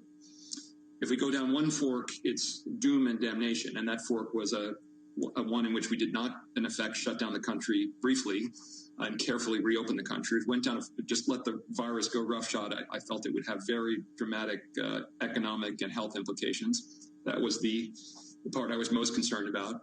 But as I said in my 28-minute presentation, that I was actually quite bullish because I was very confident that the government would, in effect, shut down the country, and that would, stunt the growth of the virus, allow us to reopen the economy. And what I said on CNBC, that's why I'm buying stocks. And we went bullish. We were very, very bearish going into March 12th. And on the 12th, we started buying stocks very aggressively, and we started unwinding our hedge as quickly as possible. I went on CNBC on the 18th. By the 18th, I had $3.3 billion more exposure than I did on the 12th. And I was really, in a way, I was talking my book, and my book was bullish. I was betting that the country would be shut down. And fortunately, I think for the country, California initiated the shutdown within 24 hours, and then New York State, and then the rest of the states have largely followed. And that's why you're going to have the opportunity for an economic recovery, and the virus will kill, only 150,000 people instead of, what could have been millions. But the unfortunate part is the, CNBC ran, 30-second segments where I talked about the fork in the road of doom and damnation, and they didn't run the segments where I was saying, actually, I'm bullish. So if you go back and watch, you'll come away with a very different impression than some people perceive based on short snippets. Well, do you have any more 100 times your money bets that you might be able to give to us where somebody might be able to make 100 times their money in the not too distant future? Any good bets you might recommend? Sure. So it's a bit of an overstatement to say, we ended up, spending $27 million on the insurance policy on which we collected $2.6 billion. But we had to, the way that bet is entered into is you commit to pay $500 million per year for 5 years. And the longer you keep it on, the more you can lose. So it's a little bit different than someone who could scrape together, $10,000 and make 100 times. So it's a bit of an overstatement to say we made 100 times, but it was a very good hedge, and we were able to invest the money in the market and protect our investors' capital. So we felt good about it. Okay, so let's say, Bill, I told you today with absolute certainty, no doubt about it, that the next president of the United States would be Donald Trump. He's going to be reelected. You knew for certain. Would you short the market? Would you go long the market? What would you do? It really wouldn't change anything that we're doing. Our strategy is to buy super high quality, dominant companies that can withstand a pandemic or a dramatic movement in interest rates that are not particularly exposed to the economy. So who the president is, it's not something that we would make a bet one way or another on the portfolio. The same thing would be true of Biden. If I told you with certainty he's going to be the next president, you wouldn't change your views, right? No. Okay. So we're in a technical recession. We're technically in a recession, I should say, and fairly deep. But right now, when do you think we're likely to come out of this recession? In the third quarter, fourth quarter, or next year? Do you have any views? Yeah, I think we're going to, begin a recovery, certainly by year end. I don't think we'll be back to anything close to a normal economy until probably the second half of 2021.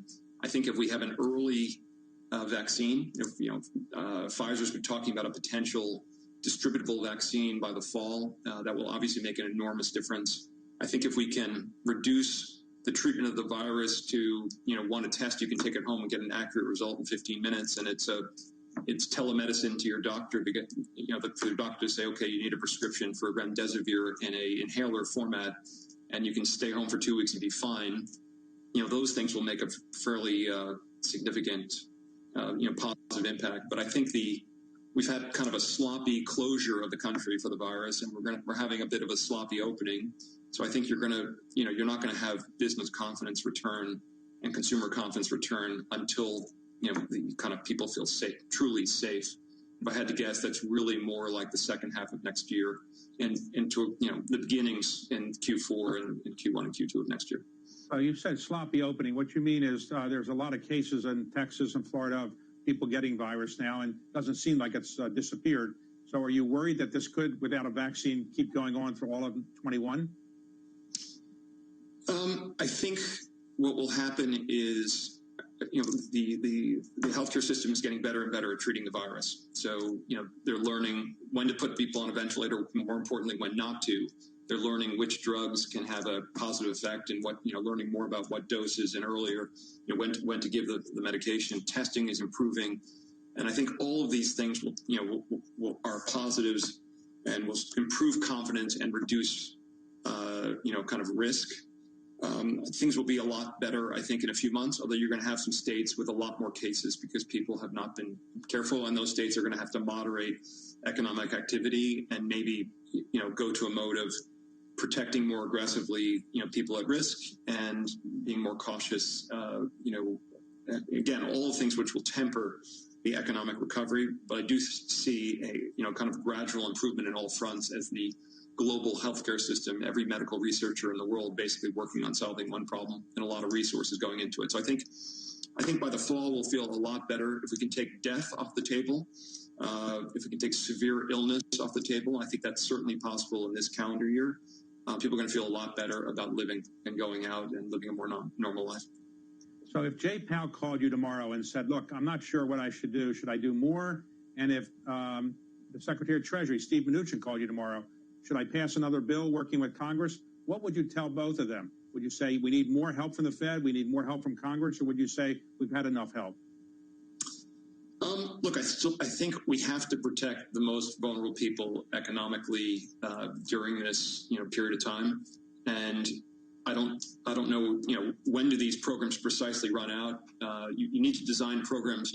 I've heard, and we've made a lot of investments in the restaurant industry, where some of the benefits are at a level where they're better than $15 per hour, sort of the minimum entry points for many private businesses, and it discourages people returning to work. So you need to design them in such a way that you don't reduce economic incentives to return to work, but you have to have them large enough to protect people during one of the more challenging times, particularly for people at the lower end of the economic scale.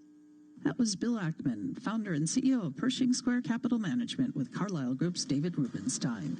And that's all for this holiday edition of Bloomberg Best. Thanks for joining us. This is Bloomberg. Business is... Hey, I'm Robin, one of the tech experts here to help you at Curry's PC World. I'm not just a voice on the radio. You can now come into your local store and talk tech with a human being like me. Just the news you needed this evening. We've put all the right measures in place to help you again safely in your local Staples Corner store. The tech experts are back in town, so come in and see if that washing machine can handle all that laundry. And welcome back to your local Curry's PC World. My name is Donya. I moved to Manchester in 2010. I came from Afghanistan. The first school day was a bit tough. I had no friends, couldn't speak English, and felt a bit left out. My high school teacher was very supportive. She matched me up with friends that spoke the same language as me. Having friends gave me a lot of confidence. I felt like I'm not being left out. Teaching. Every lesson shapes a life. Get free one-to-one support with our teacher training advisors to get one step closer to the classroom. Subject to eligibility. Search Get Into Teaching. Tuesdays at KFC gonna get you like, wow, pow, chow, kapow, get down right now. If you know how, then take a bow, because this deal's gonna raise a brow. Get 9 pieces of original recipe chicken for an eye-popping $5.99. What the...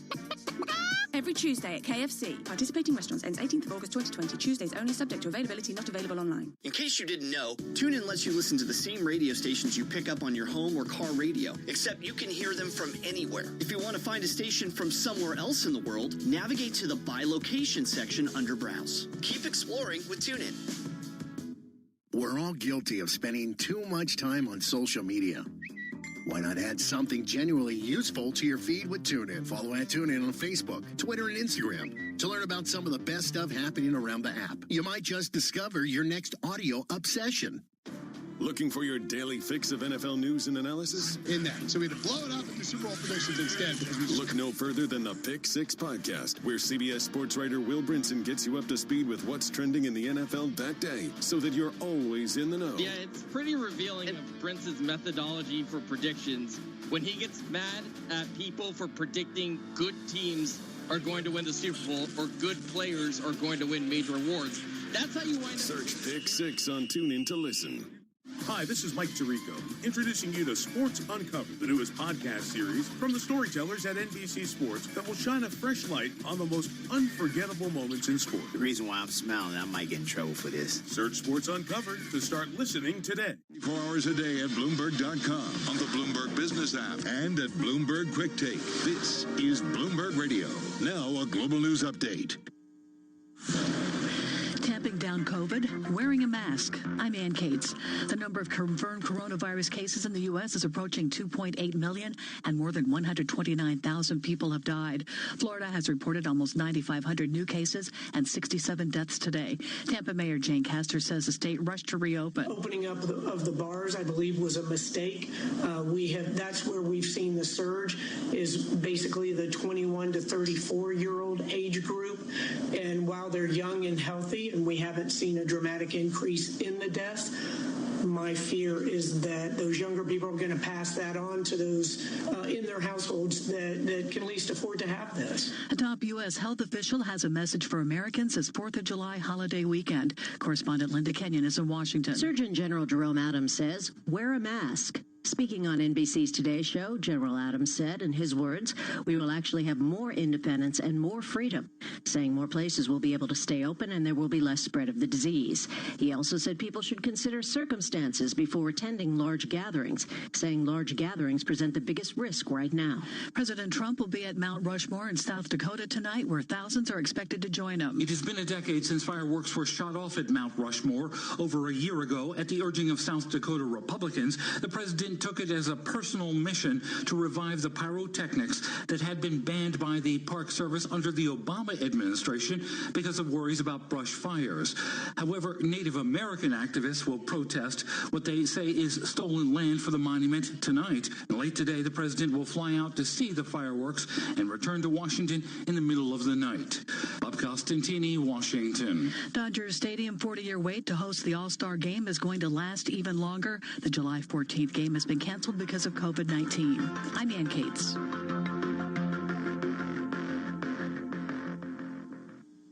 Did you see President Trump's latest tweet? He says the new book Blitz is hot and urges you to read it. Trump calls David Horowitz a great author. Get Blitz. It's already a #1 Amazon bestseller. In Blitz, David Horowitz warns about Antifa and makes stunning predictions about Trump in the coming months. They will shock you. Blitz also reveals the secret billionaires out to stop Trump. Mike Huckabee says if every American reads this book, Trump will win. Mark Levin says Blitz is indispensable. Get Blitz at bookstores or check out the free offer from Newsmax and save $28. Just call 800-NEWSMAX. That's 800-NEWSMAX or go to blitz411.com. Blitz411.com. And don't forget to see David Horowitz on Newsmax TV all this week. Newsmax is America's fastest-growing cable channel. Now on DirecTV, Xfinity, Dish, Spectrum, Optimum, Cox, Fios, Uverse, Suddenlink, Mediacom, WOW, and more. Just check your cable guide. And get Blitz today at bookstores or 800-NEWSMAX.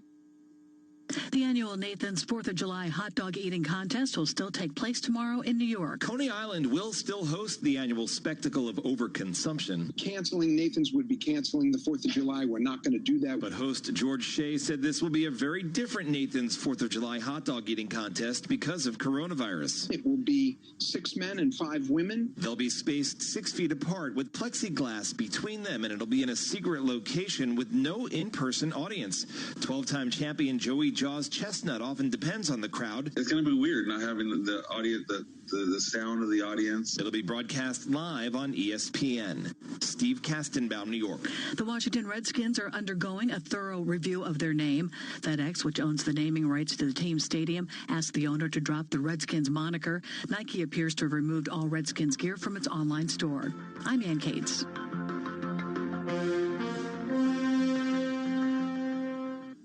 And I'm Mark Mills from the Bloomberg Newsroom. This newscast is brought to you by SEI. Imagine your asset management firm's operational infrastructure as a competitive advantage. Let SEI show you how at SEIC.com/IMS. U.S. financial markets are taking the holiday off in observance of July 4th. Stocks finished lower in Europe after gains in Asia markets in Friday trading.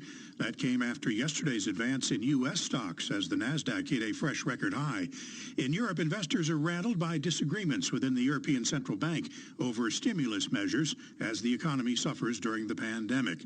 For the day, the FTSE 100 in London dropped 1.3%. The DAX in Germany was off just over 0.6%. In Japan, the Nikkei rose 0.7%. S&P 500 stock index futures did trade today, and they dropped 0.4%. Fiat is warning workers they won't be getting paid if they halt assembly lines. We get more on that from Bloomberg's Charlie Pellet. Mark, the workers say their concerned management wasn't properly handling coronavirus risks. In a statement, Fiat Chrysler said, quote, unauthorized work stoppages in our facilities create both disruption and potentially safety concerns and therefore cannot be tolerated. The automaker says employees found to have instigated unapproved shutdowns will face disciplinary action and stoppages, quote, will result in zero pay. Charlie Pellet, Bloomberg Radio. Citigroup CEO Mike Corbat said it won't be enough for banks to hire more black workers. Firms have to give them more reasons not to leave. In a virtual conference hosted by the bank this past week, Corbat said in many ways bringing people in is the easy part. The real question and the real challenge is around retention and how we manage people's careers. Global news 24 hours a day, on air and on Bloomberg Quick Take, powered by more than 2,700 journalists and analysts in more than 120 countries. I'm Mark Mills. This is Bloomberg. This is Bloomberg Business Week from Bloomberg Radio. Hi, I'm Jason Kelly. And I'm Carol Massler. Welcome to the weekend edition of Bloomberg Business Week. Over the next couple of hours, we're going to bring you news of the week, insights from the magazine, and so much more. And Jason, it was week 16. We both had to kind of do a reality check on that. We've been working from home for about 4 months, like so many other Americans. We began this working from home just before the first quarter of the year ended. Now we just wrapped up the second quarter.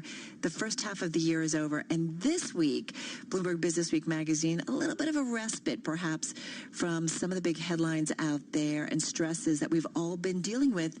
It's the heist issue. And we'll get more later on from our editor, Joel Weber, and features editor, Max Chafkin. It is, as you say, a little bit of a respite, Carol. And the heist issue, it's an annual tradition, so looking forward to hearing more about that. But meanwhile, the headlines continue to come fast and furious. We are a country and a world dealing with multiple crises, and crises that continue to befuddle us in many ways, not the least of which is the virus. We got spiking cases across the United States, and it is a scary time for many people. We're going to hear later on what that means from a medical perspective, and obviously it informs just about every conversation we had. But first, it's a topic we continue to discuss, diversity and inclusion, and one of the most read stories on the Bloomberg this week, the unwritten code on race, black and white on Wall Street.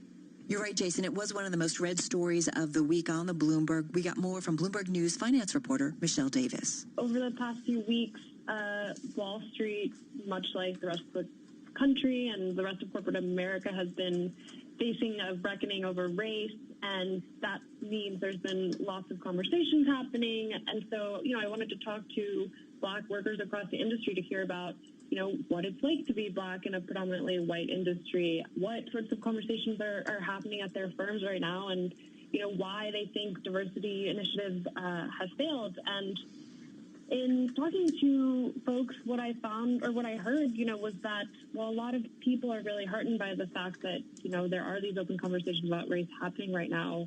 It is clear that Wall Street has failed its people of color, and there's a lot of skepticism that anything is going to change anytime soon, because a big part of this is, there are these unwritten rules, and there is a systemic racism that is just ingrained in the culture that, some say is going to take a long time to change, more than just a conversation.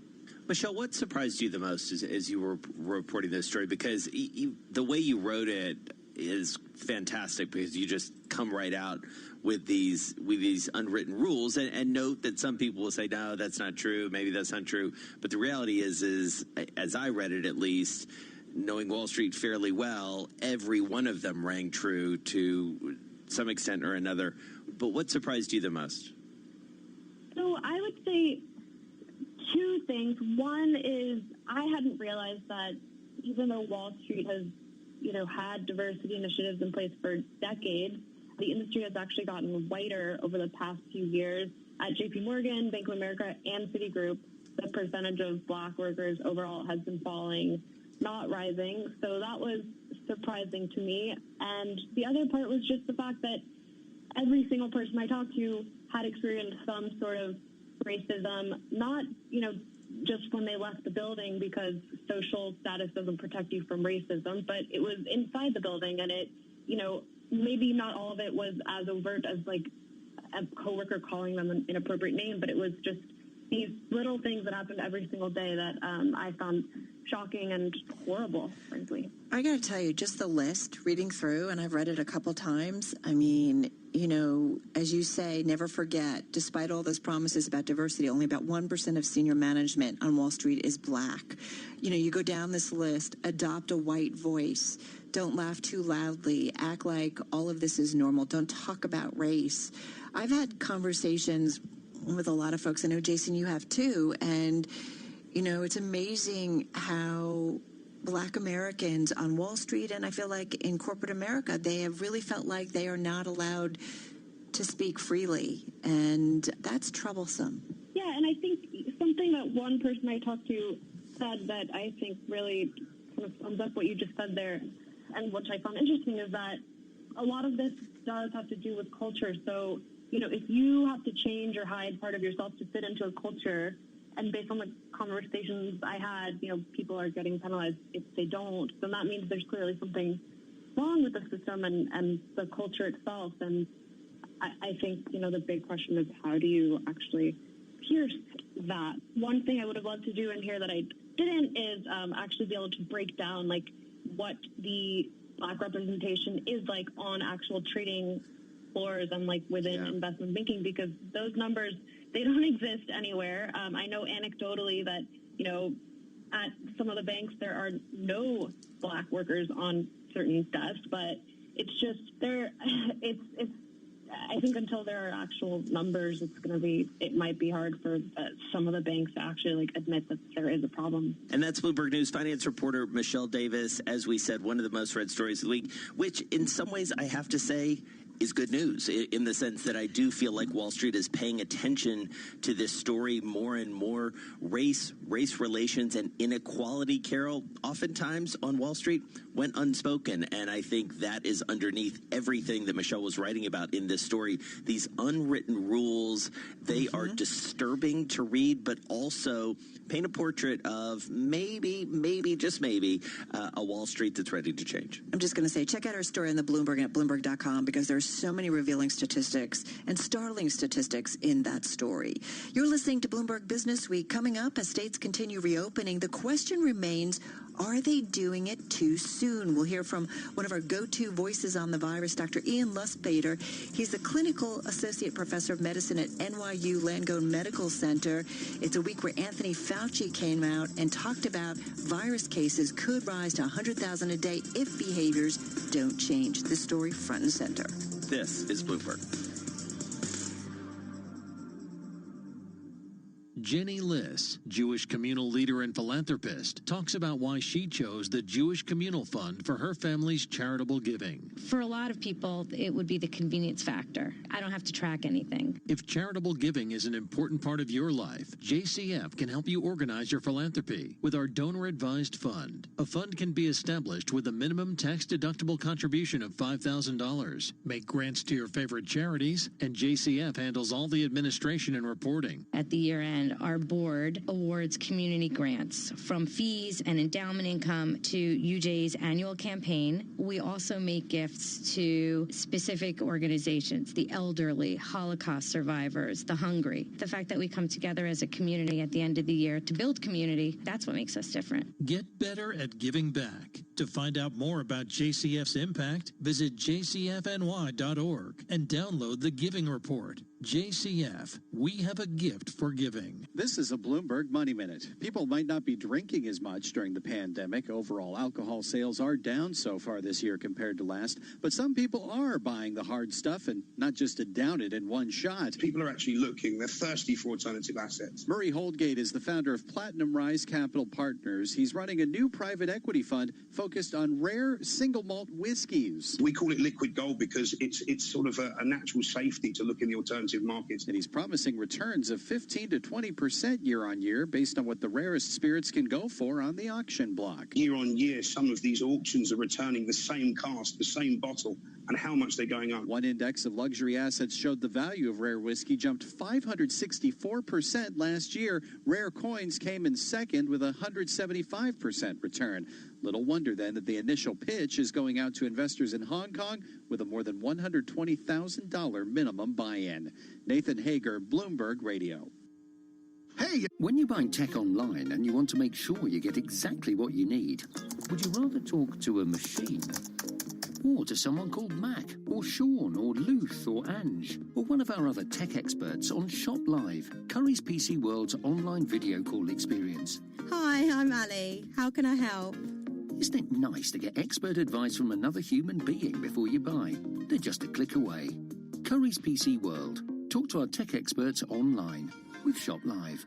Should your kids go back to school? Ask Andrea. She's a teacher. We're doing everything we can to keep the children safe and happy at school, which is why it's great that more of those who can are coming back, not only for their education, but for their overall well-being too.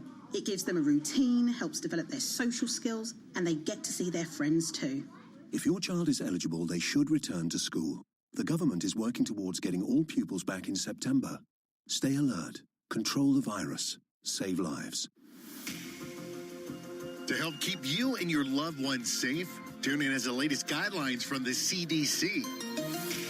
Home alone or with housemates, stay home as much as possible. Try to allow only people you live with into your home. Wash your hands. If you're sick, stay home and isolate from housemates. For the latest stories and updates on COVID-19, search Coronavirus News on TuneIn. Where do hockey and pop culture coexist? So let me get this straight. You would be able to name more people nostalgically than currently? This doesn't. Come on, You're crazy. I know. Other podcast Puck Soup NHL analyst Greg Wyshynski, Sean McAdoo, and Ryan Lambert chase the conversational biscuit up and down the ice, skating between serious discussion on what's happening in pro hockey to irreverent opinions on movies, fast food, and life in general. Search Puck Soup on TuneIn to listen. With Carol Masser and Jason Kelly from Bloomberg Radio. And today we're bringing you some of the most important and we hope informative conversations we had on our daily Bloomberg Business Week radio show this week. And Carol, as much as we would love to move on from the virus is not moving on from us. We continue to see spiking cases across the country. Well, and I feel like it was brought front and center by Anthony Fauci, right? He's the U.S. government's top infectious disease specialist, Jason. He warned lawmakers that virus cases could rise to 100,000 a day if behaviors do not change. I'm very concerned and I'm not satisfied with what's going on because we're going in the wrong direction. One of the voices that we talk to weekly is Dr. Ian Lusbader. He's clinical associate professor of medicine at NYU Langone Medical Center, and he told us where we are when it comes to fighting the virus. Most doctors that I speak to certainly are very concerned, and hospitals are concerned, as they should be. To some degree, I think by not really mandating, masks and social isolation, really by giving that as an option, which, with multiple states and in a free country, that's certainly one approach. We're really, in a way, following the Swedish model, which is letting nature take its course. And when that happens, there's certainly a significant risk. As Dr. Fauci says, cases at this point are about 40 or 50,000 a day. We know they're really much higher because we're really only picking up about 1 in 10. We're only diagnosing 1 in 10. There are probably 10 times more people who have COVID than are actually being picked up by tests. So we're talking hundreds of thousands a day of new cases. And, of course, that translates into potentially a higher surge on hospitals and healthcare facilities, and this is what we're seeing across the Sun Belt. Yeah, and it's not even just the surge with hospitals, which is a concern, but really ultimately a higher death rate, and then what I like to call post-COVID syndrome. Even people who get through it often have a lot of other symptoms and ongoing health care issues. So it's quite worrisome. Ian, let's talk about that. In anticipation of our conversation, I was talking to others about exactly what you're getting to. You know, you were the first one. Jason and I can kind of almost remember the day where you talked about the blood clots, you know, throughout the body, and this was just not something you see often. Talk to us about the implications of that and the problems that seem to be maybe staying with some patients even after they recover. Exactly. So this, and Dr. Fauci has said this, he said this is a virus with protean manifestations, meaning multiple ways of manifesting. We typically think of viruses perhaps as a pneumonia or fever, chills, and aches, but this virus is unique. We really can't think of something similar where multiple organs are affected, strokes in the brain, and kidney disease, liver disease, very high liver function test, GI disease, nausea, vomiting, diarrhea. And not only that, besides killing people with blood clots, and some of the latest data show that the virus seems to increase platelet aggregation, or the stickiness of platelets. And platelets normally, you know, we need to cause some clotting when you get an injury or a cut. But when there's a massive increase in platelet stickiness, you get clots everywhere, and that probably explains a lot of the, you know, severe consequences that we see as a result of these infections. Well, and presumably that ultimately has an impact on a hospital and doctors' abilities to treat a whole host of things, including new cases, but also this long tail, as it were, Ian, of COVID. Exactly right. So we have the, you know, the acute injury or the acute illness, and we're still a bit perplexed why there is a number of patients who have mild to no symptoms, and this is that large young group of people who are asymptomatic. They form a reservoir. They often feel fine and feel invulnerable. They're not wearing masks. They're potentially transferring this to other people who are older, which is why, you know, universal masking is certainly a reasonable request for all. And then in susceptible patients, you get this really cascade of effects that make people more short of breath, have clots everywhere. And then even if people survive after hospitalization, many have a long-term, not only psychological effects, but physical effects. Ian, a Pfizer vaccine showed some promise. And what's interesting is Wall Street investors, they tend to react pretty enthusiastically, rather quickly when it comes to virus news. Put it in context. When do you realistically still expect a vaccine? So I think this is encouraging news. Pfizer is one of a number of companies, Moderna, J&J, AstraZeneca, who are really moving forward. A lot of these studies are going to go into phase 3 with wider number of patients. The Pfizer study is fairly small, 45 patients or so, but it certainly is encouraging. What we don't know is in a larger number of patients, how many will develop antibodies that are neutralizing, how long those antibodies will last, and will the virus mutate. So I think it is encouraging that we're making progress. It is a unique way of making a vaccine with messenger RNA, which gets into your own cells and forms these proteins that are typical of the coronavirus, COVID-19, typically the spike protein, and then your body forms antibodies to that. So you're not subject to the risk of a live virus. And we think that this is hopefully a better way. It is a relatively new technology. But again, there are a lot of hurdles before not only is it proven effective, but it can be ramped up, manufactured, and distributed. And probably there'll be several vaccines using similar technology, hopefully with similar efficacy. So I think at some point, and I'm thinking early 2021, but I think it can be a very bumpy road until we get there where it's widespread. That's Dr. Ian Lustbader, Clinical Associate Professor of Medicine at NYU Langone Medical Center. And Jason, I feel like so many of our weekly conversations with him have really often revealed things that then are in the headlines. So I really feel like he has kept us ahead of the news when it comes to COVID-19. Well, and one of the reasons, and I think we're feeling this acutely, is because New York was so much on the front lines, in New York City specifically, and he was on the front lines. Yes. And so he saw this virus up close and personal. He saw the effect that it had on doctors and nurses and other essential workers. And he's also seen the cautious reopening, a reopening that got a little more cautious this week, even as New York, New Jersey, Connecticut, all the states around us and the states that we live in, Carol, started to say, we may need to slow this down because of what's going on across the country. Yeah, 2 steps forward, 1 step back, it feels like. You're listening to Bloomberg Business Week. Coming up, we can't forget, it's a presidential election year, where some are saying President Trump and former Vice President Joe Biden, well, that they've switched roles when it comes to the election. That's coming up next. It's like a Freaky Friday. This is Bloomberg.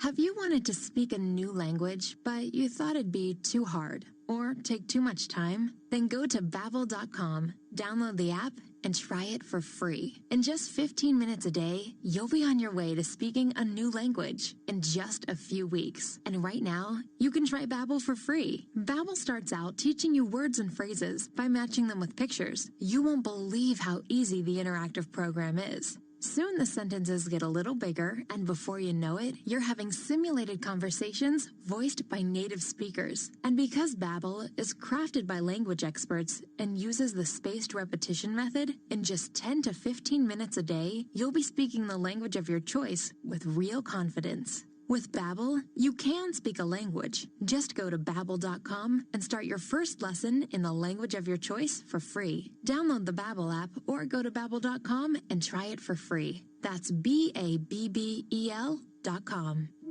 NJIT, New Jersey Institute of Technology, makes innovation happen. NJIT faculty mentored Christoph Camacho when he was a student, helping him co-found a startup and patent a device that uses drone technology for reforestation and to collect valuable data for land management.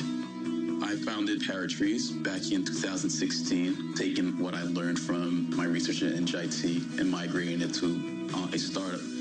Our technology is to really enhance land management operations, so we work very closely with land management companies. So we have a drone that performs precision reforestation, and we do storm damage assessment, having access to drones that can collect data so it's much faster. And what is more important, we help them drive management decisions. NJIT has been there every step of the way, going full force with my company. NJIT, New Jersey Institute of Technology. Learn more at njit.edu. People love a good story. My name is Donya. I moved to Manchester in 2010. I came from Afghanistan. The first school day was a bit tough. I had no friends, couldn't speak English, and felt a bit left out. My high school teacher was very supportive. She matched me up with friends that spoke the same language as me. Having friends gave me a lot of confidence. I felt like I'm not being left out. Teaching. Every lesson shapes a life. Get free one-to-one support with our teacher training advisors to get one step closer to the classroom. Subject to eligibility, search Get Into Teaching. If you want to find out what the best laptop is for all those video conferences with your colleagues while sitting at your makeshift desk, you could ask a robot, or someone called Robert, or Luth, or Ange, or one of our other tech experts on Shop Live, Curry's PC World's online video call experience. Hi, it's Ali. Do you need some help finding the right tech? Isn't it nice to get advice from another human being? They're just a click away. Curry's PC World. Start the conversation now with Shop Live. Did you know that with TuneIn's local radio feature, you can stream live FM and AM stations broadcasting in your area? Discover local news, talk, and music stations. Navigate to the local radio section under Browse to listen locally on TuneIn. In case you didn't know, TuneIn lets you listen to the same radio stations you pick up on your home or car radio, except you can hear them from anywhere. If you want to find a station from somewhere else in the world, navigate to the By Location section under Browse. Keep exploring with TuneIn. Where do hockey and pop culture coexist? So let me get this straight. You would be able to name more people nostalgically than currently? This doesn't... Come on. You're crazy. I know. Other podcast Puck Soup NHL analyst Greg Wyshynski, Sean McAdoo, and Ryan Lambert chase the conversational biscuit up and down the ice, skating between serious discussion on what's happening in pro hockey to irreverent opinions on movies, fast food, and life in general. Search Puck Soup on TuneIn to listen. We're all guilty of spending too much time on social media. Why not add something genuinely useful to your feed with TuneIn? Follow @TuneIn on Facebook, Twitter, and Instagram to learn about some of the best stuff happening around the app. You might just discover your next audio obsession. Ready for some straight talk on what's happening in the MLB? On the Barstool Sports Podcast starting 9, Dallas Brayton and Jared Carrabis cut through the BS to break down the league the way they really see it. Yeah, we're continuing our little mini-series of college baseball coaches in addition to bringing you major league players from throughout the league. If you've been listening to Starting 9 for some time now, you know that we've had a big leaguer on every single episode for probably 2 years now. Search Starting 9 on TuneIn to listen. You love TuneIn for live breaking news from CNN, MSNBC, Fox, CNBC, and more. But when you can't catch your favorite show as it airs, it might just be a click away as a podcast. Search your favorite news station to explore all the on-demand news shows on TuneIn. Major spikes of COVID-19. Correspondent Boris Sanchez is in Clearwater Beach. 9,500 new cases, almost 9,500 new cases in the state of Florida. It's the third biggest day that they've had in new coronavirus cases. Just yesterday, they surpassed 10,000. No other state, aside from New York, at the peak of coronavirus cases in April, had hit a number that size. Air travel has plunged during the pandemic. Correspondent Pete Montine reports on how flyers reacted to one airline's decision to run flights at full capacity. I've been talking to passengers as they're getting off of flights here at the American Airlines concourse here at Reagan National Airport. They're telling me they were aware of this change in policy by American Airlines, essentially allowing completely full flights. That's what they were expecting, although they're finding that flights were a little bit less than full. The U.S. death toll from the coronavirus has topped 129,000. I'm Ann Cates. And I'm Mark Mills from the Bloomberg Newsroom. U.S. stock index futures and European stocks dropped on Friday as investors responded to a reported conflict among European central bank policymakers over a stimulus package for the EU, as well as political upheaval in France, where President Emmanuel Macron has named a new prime minister. In Friday trading, U.S. markets were closed for the holiday. In Europe, though, we had the FTSE 100 down 1.3%. The DAX in Germany was off 0.6%. Japan's Nikkei rose 0.7%. U.S. stock index futures did trade on this Friday. S&P 500 futures dropped 0.4%.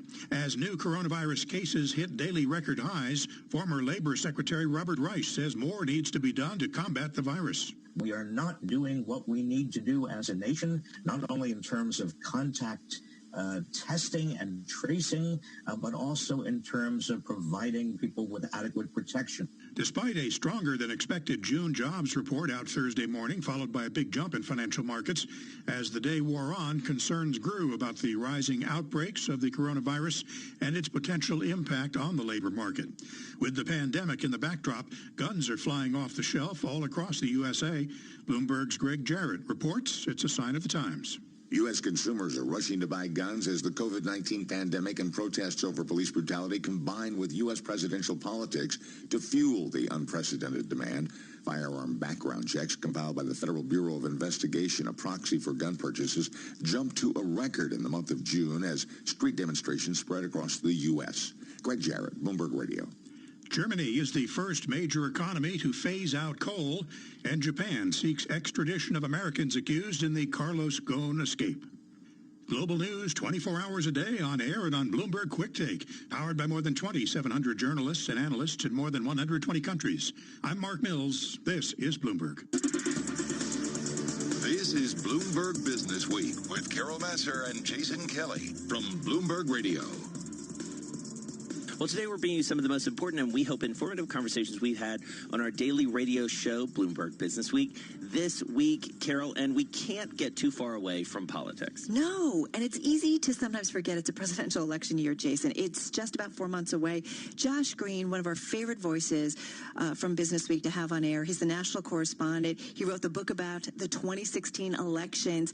This week, though, writing about the role swap going on between President Trump, the incumbent, and his challenger, former Vice President and Senator Joe Biden. Basically, Biden, Jason, is acting more like the incumbent. Josh joined us along with Bloomberg Business Week editor Joel Weber. overall, what stood out was just the oddity of this race. But the specific thing that seems so odd, as we talked about, is that these two guys have sort of just swapped roles. So in speaking to, past presidential strategists, administration officials, Trump officials, really has to do with the unique nature of these two men. I mean, on the one hand, Donald Trump, loves being a candidate, loves holding stadium rallies and tweeting and criticizing people, but he's never really kind of cottoned to running the government. And when you look at all that's going wrong in the country, from the spread of COVID to the recession and the collapse of the stock market and all these other things, it's kind of understandable why he might not want to focus on that and run the way a traditional president would, which is having lots of rose garden ceremonies and reminding people that he's the president and he's in charge. On the other hand, we've never had a candidate quite like Joe Biden, somebody who's been on the national stage for so long and is so familiar that he doesn't really need to introduce himself to voters the way that like a new candidate like Barack Obama did in 2008. Biden doesn't really have to convince people, hey, I'm qualified to be president, because he's been vice president for 8 years. He's been a senator for 140 years or something like that. And so he has very well-known name recognition. People have a very clear idea of who Joe Biden is, moderate Uncle Joe, whatever. And so he can kind of camp out in his basement, and as long as he's leading in the polls by 10, 12, 14 points, he can essentially run an incumbent's campaign and just say, hey, vote for me, I'm Joe. Time to put me in charge. Well, and a big difference is, as you write in your story, is about, incumbents, going after undecided voters in the middle, right? And that's what's missing from Trump. Yeah, it really is. I mean, look, there's a reason that incumbent presidents of both parties, going back 100 years, tend to do the same thing. You roll out a big second-term agenda. You bring in government, business bigwigs into the Oval Office. You kind of flaunt the power that you have, the bully pulpit, and sort of establish the conditions by which voters think, that guy looks like he's in charge of things. Let's give him 4 more years. That's worked for every president, except for George H.W. Bush and Jimmy Carter in my lifetime. And, because incumbency has a real measurable advantage. So it's sort of interesting that Trump has chosen to forego those potential advantages. I mean, he can, call a nationally televised address. He can reach out. He can start a jobs program. There are things that you do in a big recession that Trump is just not doing. And by failing to do those, I think that helps explain why it is that swing voters in the middle, at least right now, according to the polls we have, are primarily siding with Joe Biden. So, Josh, I mentioned the artwork, and for those who haven't seen it, and because this is obviously a radio program, the art department superimposed a Biden face on Trump and a Trump face on Biden to get this point across. And I'm wondering if that's still haunting you, Josh? It is haunting my dreams and my nightmares. I tweeted out the image on my Twitter feed a little while ago. If anybody wants to check it out, and I'm pretty sure it's at Business Week, online and in print. But it is weird. The face swapping is a very vivid visual representation of the broader idea I was trying to get at here, and one that you will not be able to shake from your mind, for better or for worse. And that's Bloomberg Business Week national correspondent Josh Green, along with Joel Weber, the editor of the magazine. And the art, as these guys alluded to for this story, you got to go check it out if you're listening to us on the radio. Just, go to Josh Green's Twitter feed, because it says a lot about where we are. And it also, as you said at the top, Carol, a reminder we're still in the midst of a presidential election, and also a reminder that when Donald Trump is involved, it's never business as usual, and it certainly is the case as we get closer and closer to November. That's what I was thinking when we were talking to Josh and Joel. It's an unusual year on so many different levels, including politics. You're listening to Bloomberg Business Week. Coming up as the presidential election heats up, we're going to train our people who are professionals in the sports business to be professionals in the voting business. We'll hear more from Atlanta Hawks CEO Steve Koonin, who's taking steps to ensure Atlanta voters can get to the polls. This is Bloomberg. Social distancing slows the spread of coronavirus, so we should all stay home to lower the risk for everyone. More info at coronavirus.gov. Let's all do our part, because we're all #AloneTogether, brought to you by the Ad Council. Imagine being denied an apartment because of your religion, or your race, or because you have children, or a disability. It's so wrong. Yes, but who has the power to stop this? You do. Each of us has the power. The law is on your side. It's illegal for landlords to discriminate because of race, color, religion, sex, national origin, disability, or familial status. If you suspect that you have experienced housing discrimination, file a complaint with HUD immediately so we can investigate it. Fair housing is your right. Use it. To learn more, visit HUD.gov/fairhousing. That's HUD.gov/fairhousing. Or call 1-800-669-9777. 1-800-669-9777. A public service message from HUD in partnership with the National Fair Housing Alliance. Why do hedge funds and other alternative managers rely on Pershing for a highly personalized experience? Mark Alderati, a managing director at BNY Mellon's Pershing and head of Prime Services, explains. In today's fast-paced environment, where the only constants are change and volatility, you need a prime broker who's both steady and agile, focused on supporting your needs so that you can focus on growing your business and producing results. Exceptional client service and advocating for our clients is at the core of what we do. Our award-winning high-touch team is just one of the benefits of working with BNY Mellon. We help alternative investment managers create great experiences for their clients. Whether it's customized financing, securities lending solutions, platform access, or outsourced trading, BNY Mellon's Pershing is a prime broker who's committed to this business and dedicated to meeting your evolving demands. To learn more about the unique and industry-leading solutions for hedge funds and other alternative managers, visit Pershing.com. Pershing, LLC. Member FINRA, NYSE, SIPC. This is a Bloomberg Money Minute. My name is Donya. I moved to Manchester in 2010. I came from Afghanistan. The first school day was a bit tough. I had no friends, couldn't speak English, and felt a bit left out. My high school teacher was very supportive. She matched me up with friends that spoke the same language as me. Having friends gave me a lot of confidence. I felt like I'm not being left out.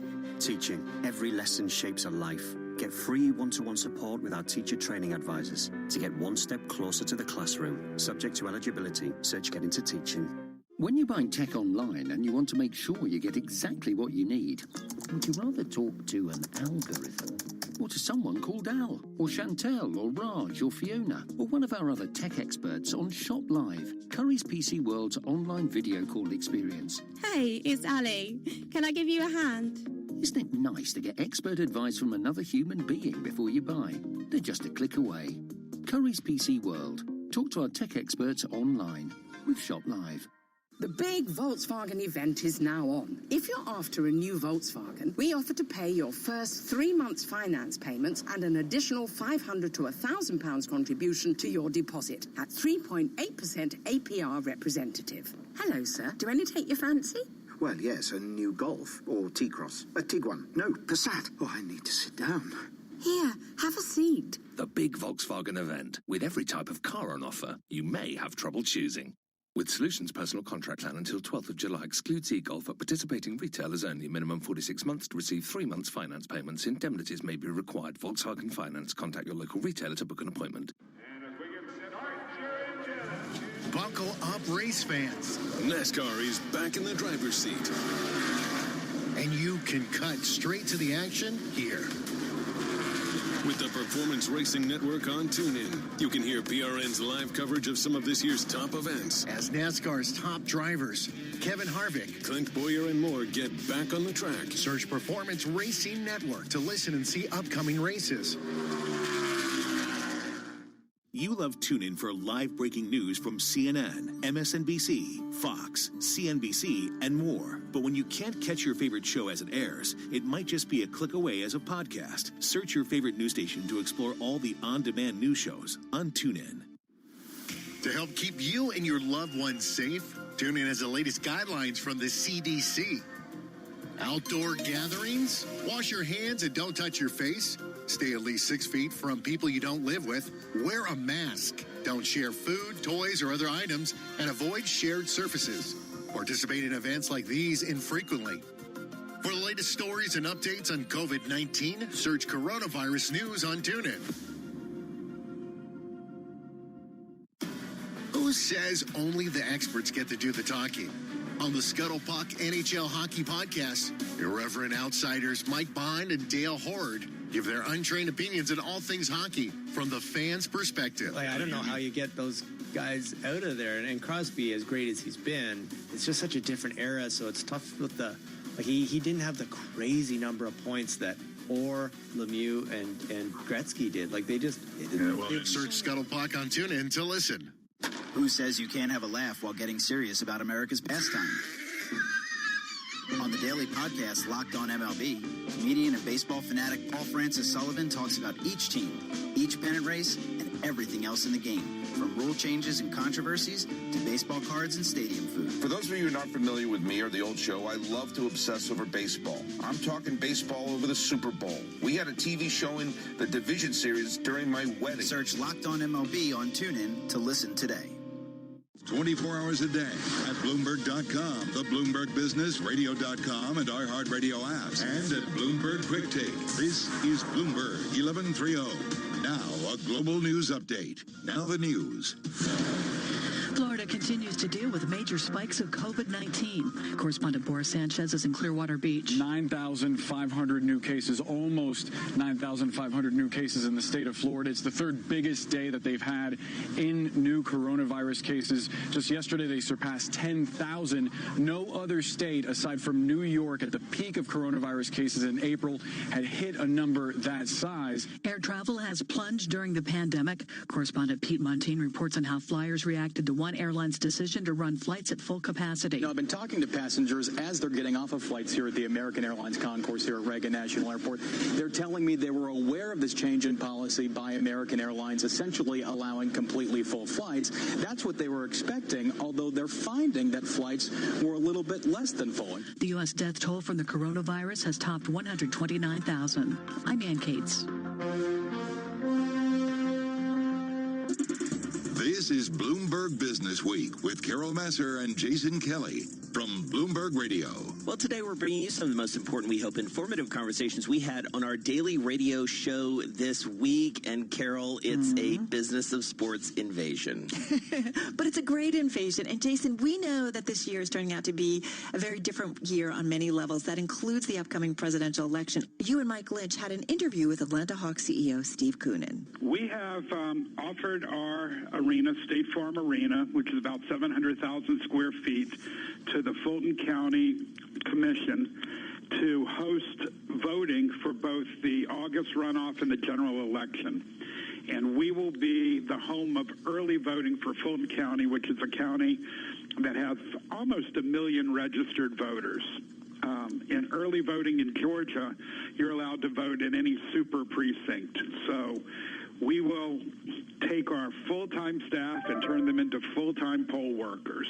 One of the difficulties Georgia has had is that they aren't volunteer training, but maybe an hour before the polls open. And we're going to train our people who are professionals, the sports business, to be professionals in the voting business. They'll train for a week. We will open our doors. We will socially distant. We will allow for handicap. We will allow for any kind of needs. And the biggest need is for an efficient, timely way to vote. And hopefully that's what we're going to deliver to the city of Atlanta and Fulton County. Steve, take me through the process here, because I'm a Boston guy, and if this idea surfaced here in Boston, it would take a decade to get it through all the appropriate people that need to put the stamp on it. Who'd you have to deal with? Who gave the green light? And were there roadblocks or any impediments? Actually, it moved pretty quickly. I kind of had the idea when I was watching the protests the first couple of nights, because they were literally at the street intersection of where our arena sits, and that was the epicenter of the protest in downtown Atlanta. And protests have to lead to change, and change is very difficult. And in my mind, the one thing that I thought we could help influence immediately was voting. And so because of the unique structure of the NBA season this year, that we're not starting our season in mid-October as traditionally done, but in sometime in December, our building was open and available. So I had a conversation with our coach, who is Coach Lloyd Pierce, who has been leading the Coaches Association on social justice and has been very, very active. To bounce it off of him, he liked the idea. Our owner, Tony Ressler, liked the idea. So I placed a call to Fulton County Chairman Rob Pitts, who I had known through my career. And he called me back the next day and said, can we tour the arena? And they walked in the arena, and within an hour we had a deal, and we did a press conference 48 hours later. You had to have been surprised, Steve, that it moved that fast. I mean, you've been doing this for a long time. You know, it's interesting. I really applaud the Fulton County folks. They were very humble. They said they're going to move from worst to first. They understood the dilemma they were in. In fact, their head of voter registration said, we didn't know how we would solve this problem. So when somebody thinks you're a good guy going in, and candidly, we offered them everything. We're going to pay our employees. We're going to make the parking free. We've got MARTA, which is Rapid Transit in Atlanta, to reopen its station, which is 25 feet from our door. We gave them a turnkey solution because this was something we felt passionately about. And yes, I was stunned that it moved so quickly. And I just think, you know, good timing met a good opportunity with a good solution. For us, it gives us a real opportunity to do something to help affect change. And for Fulton County, it gives them a building that has everything you need that you're not going to find in a classroom or a library. You know, great connectivity and Wi-Fi, a highly educated, trained young staff, spacing for social distancing. We gave them our practice court for a month with 24-hour security. Is where they're going to count all the mail-in and absentee ballots.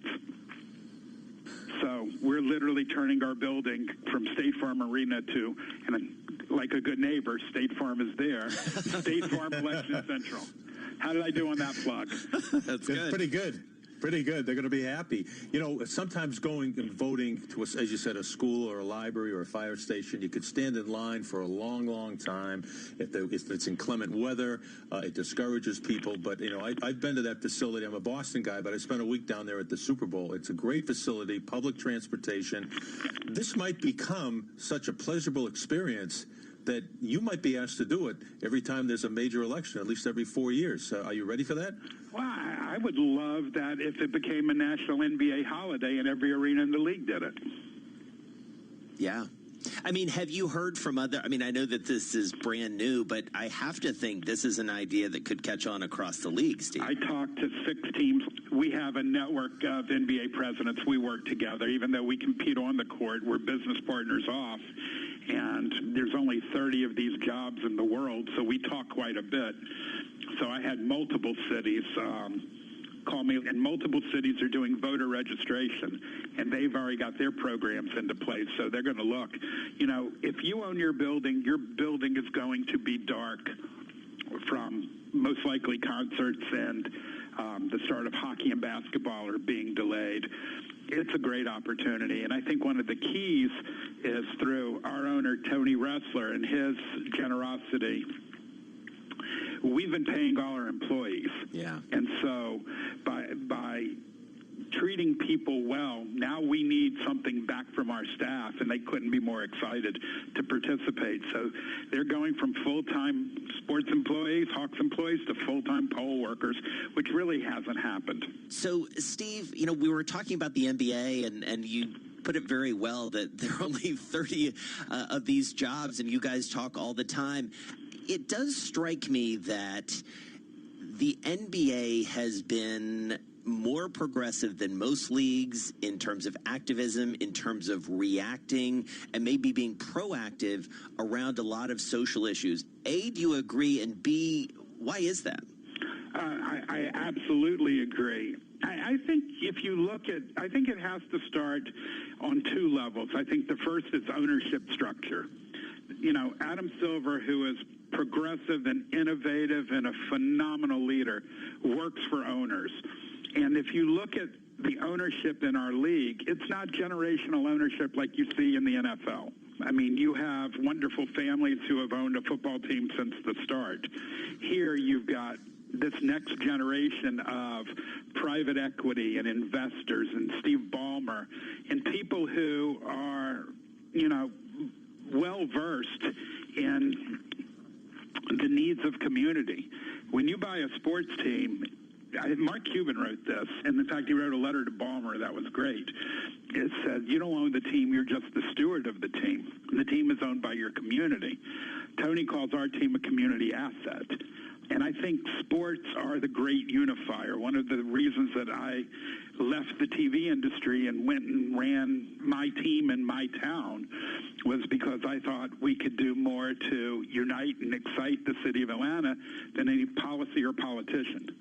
And I think sports has the ability, and we're kind of seeing it with our announcement, to solve problems and create opportunity in a very unique way. But I think our young ownership structure with people who are invested in their communities, and also understanding our players are our product, and our players want to have a voice, and our players are our partners. We share our revenue virtually 50-50. I think it's 50.1, but for rounding's sake, let's go with 50-50. And they want to do more than basketball, and we want to be more than a basketball team. So I think the aspirations line up perfectly. In Orlando, Steve, there's going to be on the floor, painted on all the courts they're playing, Black Lives Matter. Will that carry over if we come to a next season in the NBA? And could we see visible signage of standing up for social justice in the 30 arenas around the NBA? I can't comment on whether it carries over, but I think the idea of strong pro-social statements and positionings and reinforcement of ideals absolutely makes sense. Like I said, I haven't even discussed that with anybody. I saw that and thought it was fantastic, and I think it's a huge statement. And I'm very, very, very proud to be part of the NBA when they make statements like that.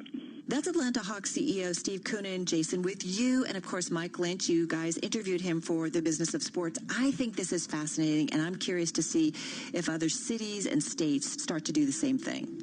Well, and it's a callback to last week's invasion that I had into this show, which was LeBron James and everything that he's doing around this more than a vote effort. I mean, what we're talking about here, Carol, is an attempt to right some structural wrongs that have to do with access to voting in this country. It's just that simple. These are the sorts of efforts I really believe that could fundamentally alter, dare I say, democracy in the United States. Well, I love what this team is doing, right? Because they're also challenging other NBA franchises to essentially become civically involved ahead of the November election. So let's see if everybody follows suit. Kind of keeping my fingers crossed on that. Me too. That wraps up the first hour of the weekend edition of Bloomberg Business Week from Bloomberg Radio. I'm Jason Kelly. And I'm Carol Masser. Plenty coming up in our next hour as we take you into our special double issue. It's the Heist edition, perfect for stay-at-home reads or maybe social distancing beach reads, perhaps? Yeah, just don't get any ideas about stealing stuff. Plus, we'll hear from Mack Weldon CEO Brian Berger,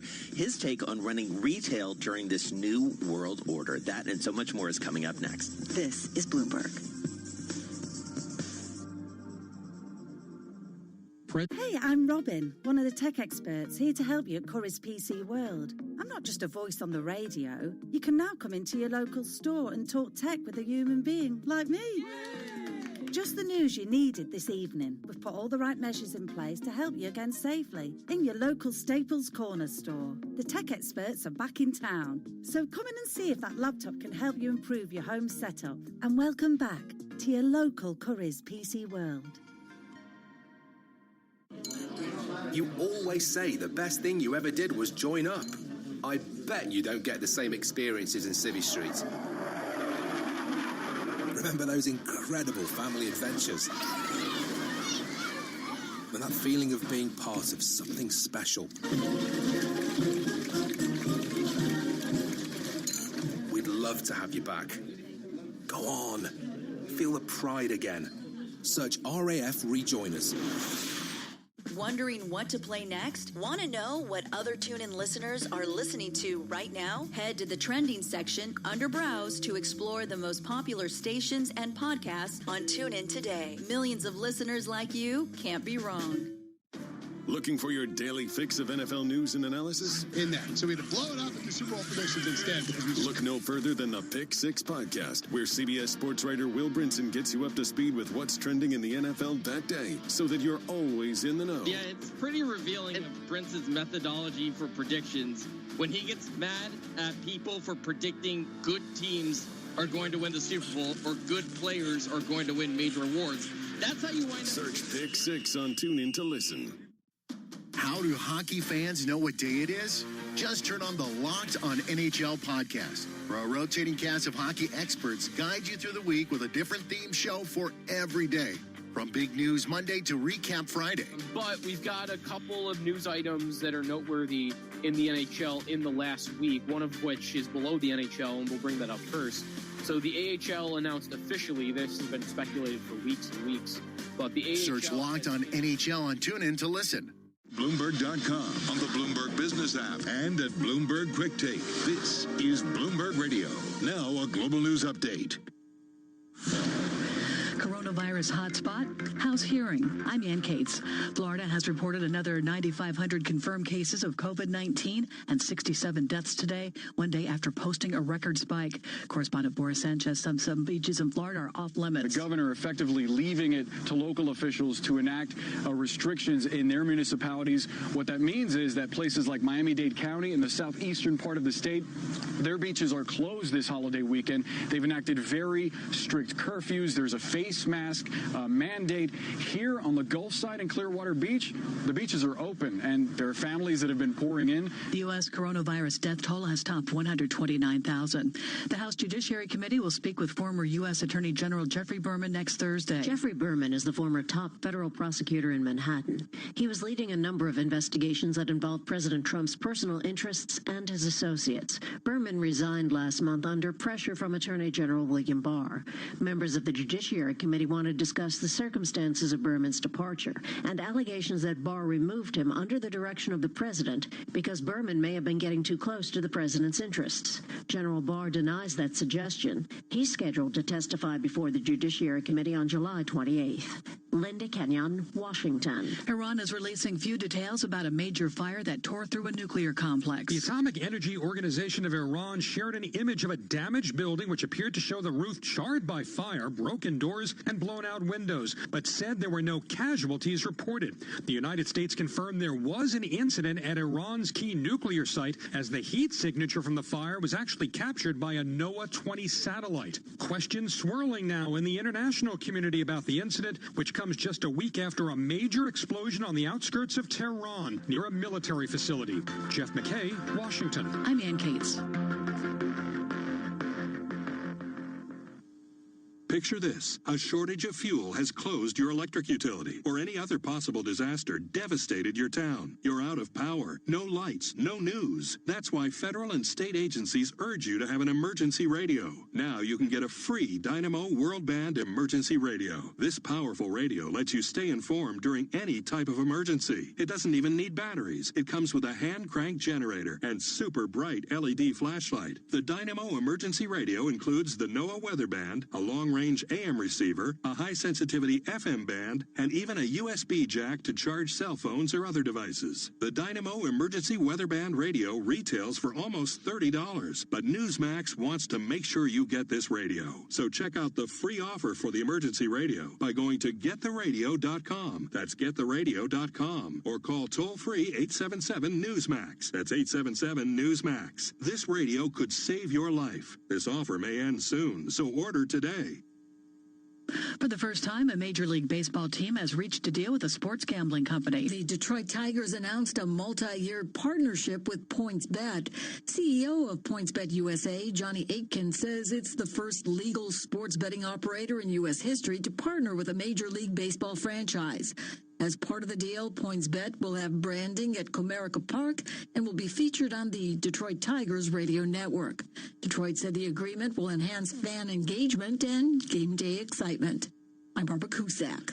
A British judge has rejected an attempt by tabloid newspaper The Sun to quash a libel suit from actor Johnny Depp over a 2018 article claiming he abused ex-wife Amber Heard and was violent to her. The ruling means the two celebrities and their large legal teams will square off next week at the High Court in London. Depp has strongly denied the abuse allegations. I'm Ann Cates.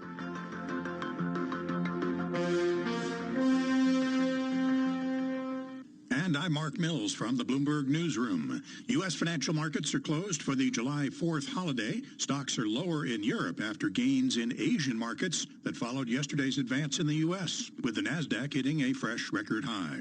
In Europe, investors are rattled by disagreements within the European Central Bank over stimulus measures as the economy suffers during the pandemic. Checking the markets, the FTSE 100 in London down 1.3%, the DAX in Germany off 0.2%. Japan's Nikkei rose 0.7% in Friday trading. S&P 500 index futures are down 0.4%. Alan Zafran, founding partner and co-CEO at IEQ Capital, says the coronavirus has accelerated wealth disparity in the U.S. And unfortunately, I think COVID has accelerated a lot of trends, one of which is the widening gap between the rich and the poor. If you have a balance sheet, you're actually benefiting as we bounce back. If you live day to day, you may have lost that job and you don't have any of the savings to benefit here. Facebook executives plan to meet with at least 3 civil rights groups on Tuesday after their organizations led an advertising boycott of the social media giant. We get details on that from Bloomberg's John Metaxas. Chief Executive Officer Mark Zuckerberg and Chief Operating Officer Sheryl Sandberg requested the meeting after several major brands, including Starbucks, Levi Strauss, PepsiCo, and Diageo, pulled their ads from Facebook. A growing number of organizations are hoping to push Facebook and its peers to suppress posts that glorify violence, divide and misinform the public, and promote racism and discrimination. Zuckerberg and Sandberg will sit down with leaders of the Anti-Defamation League, the National Association for the Advancement of Colored People, and the group Color of Change. John Metaxas, Bloomberg Radio. Global news 24 hours a day on air and on Bloomberg Quick Take, powered by more than 2,700 journalists and analysts in more than 120 countries. I'm Mark Mills. This is Bloomberg. This is Bloomberg Business Week with Carol Masser and Jason Kelly from Bloomberg Radio. Hello, I'm Carol Masser. And I'm Jason Kelly. Plenty ahead for you in this hour of the weekend edition of Bloomberg Business Week, including our conversation with an old friend of the show, Mack Weldon CEO Brian Berger, on the front lines, Carol, of retail and the collision of e-commerce and brick and mortar, if that's even a thing anymore, plus time to eat. Yes, exactly. Impossible Foods Chief Financial Officer David Lee stopped by. He talked about expanding sales of their plant-based sausage. They're rolling it out nationwide, and he had some interesting statistics about what's been happening at their company as a result of the lockdown. But first, let's take you inside the Heist edition. It's a double issue of the magazine, an annual tradition now. Here's the editor of the magazine, Joel Weber, and Max Chafkin. He oversaw the whole issue. Well, this is a third annual Heist issue. It's a huge testament to one Max Chafkin, who has become just the captain of this thing. And, Max and I just all year long are basically talking about this issue and putting together our works in progress list, our WIP list, and, trying to figure out the ones that are going to make it or not make it. And, this issue is a culmination really of that process, and a huge testament to him. And, all these reads, we've always joked that we want to kind of steal your summer with this issue. And boy, could we have come out at a better moment in time for that. So hopefully everyone can, pack this around all summer long and take their time enjoying it, because the stories are just tremendously good. Max, what is your favorite? I love them all, but the story that Carol mentioned at the top, the Super Bowl ring heist, is epic and wonderful. It's by Zeke Fox, and I don't want to ruin the whole thing, but it's about a very, very, very committed New England Patriots fan who decided basically about 13 years ago to get revenge on the Giants, and the way he decided to do that was by stealing their Super Bowl ring. And it wasn't even the biggest heist that he went after. And for that, you'll have to read the story. You guys talked with Claire Suddeth yesterday about her story about the Gardner Museum, where this $500 million mystery remains this sort of thing in the art world that no one has ever been able to crack.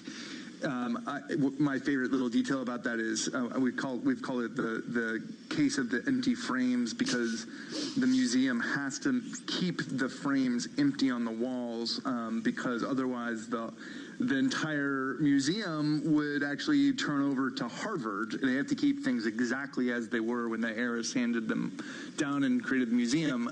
So it's like a heist within a heist if they act out of line. And the stories just kind of keep going. There's an amazing one that we just published today by Natalie Obiko-Pearson about Huawei and Canada, where there was once a company called Nortel.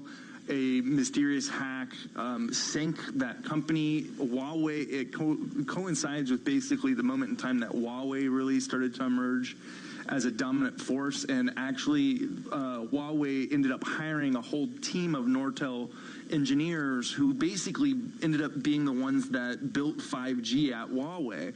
So it's a way for us to be both timely and timeless, which is sort of one of my favorite attributes that we try to do. They're just so much fun. So, Max, I'm just curious about the conversations you guys have in the newsroom when you're putting this together. You got to think about it. It comes out every year, at least for the last 4 years.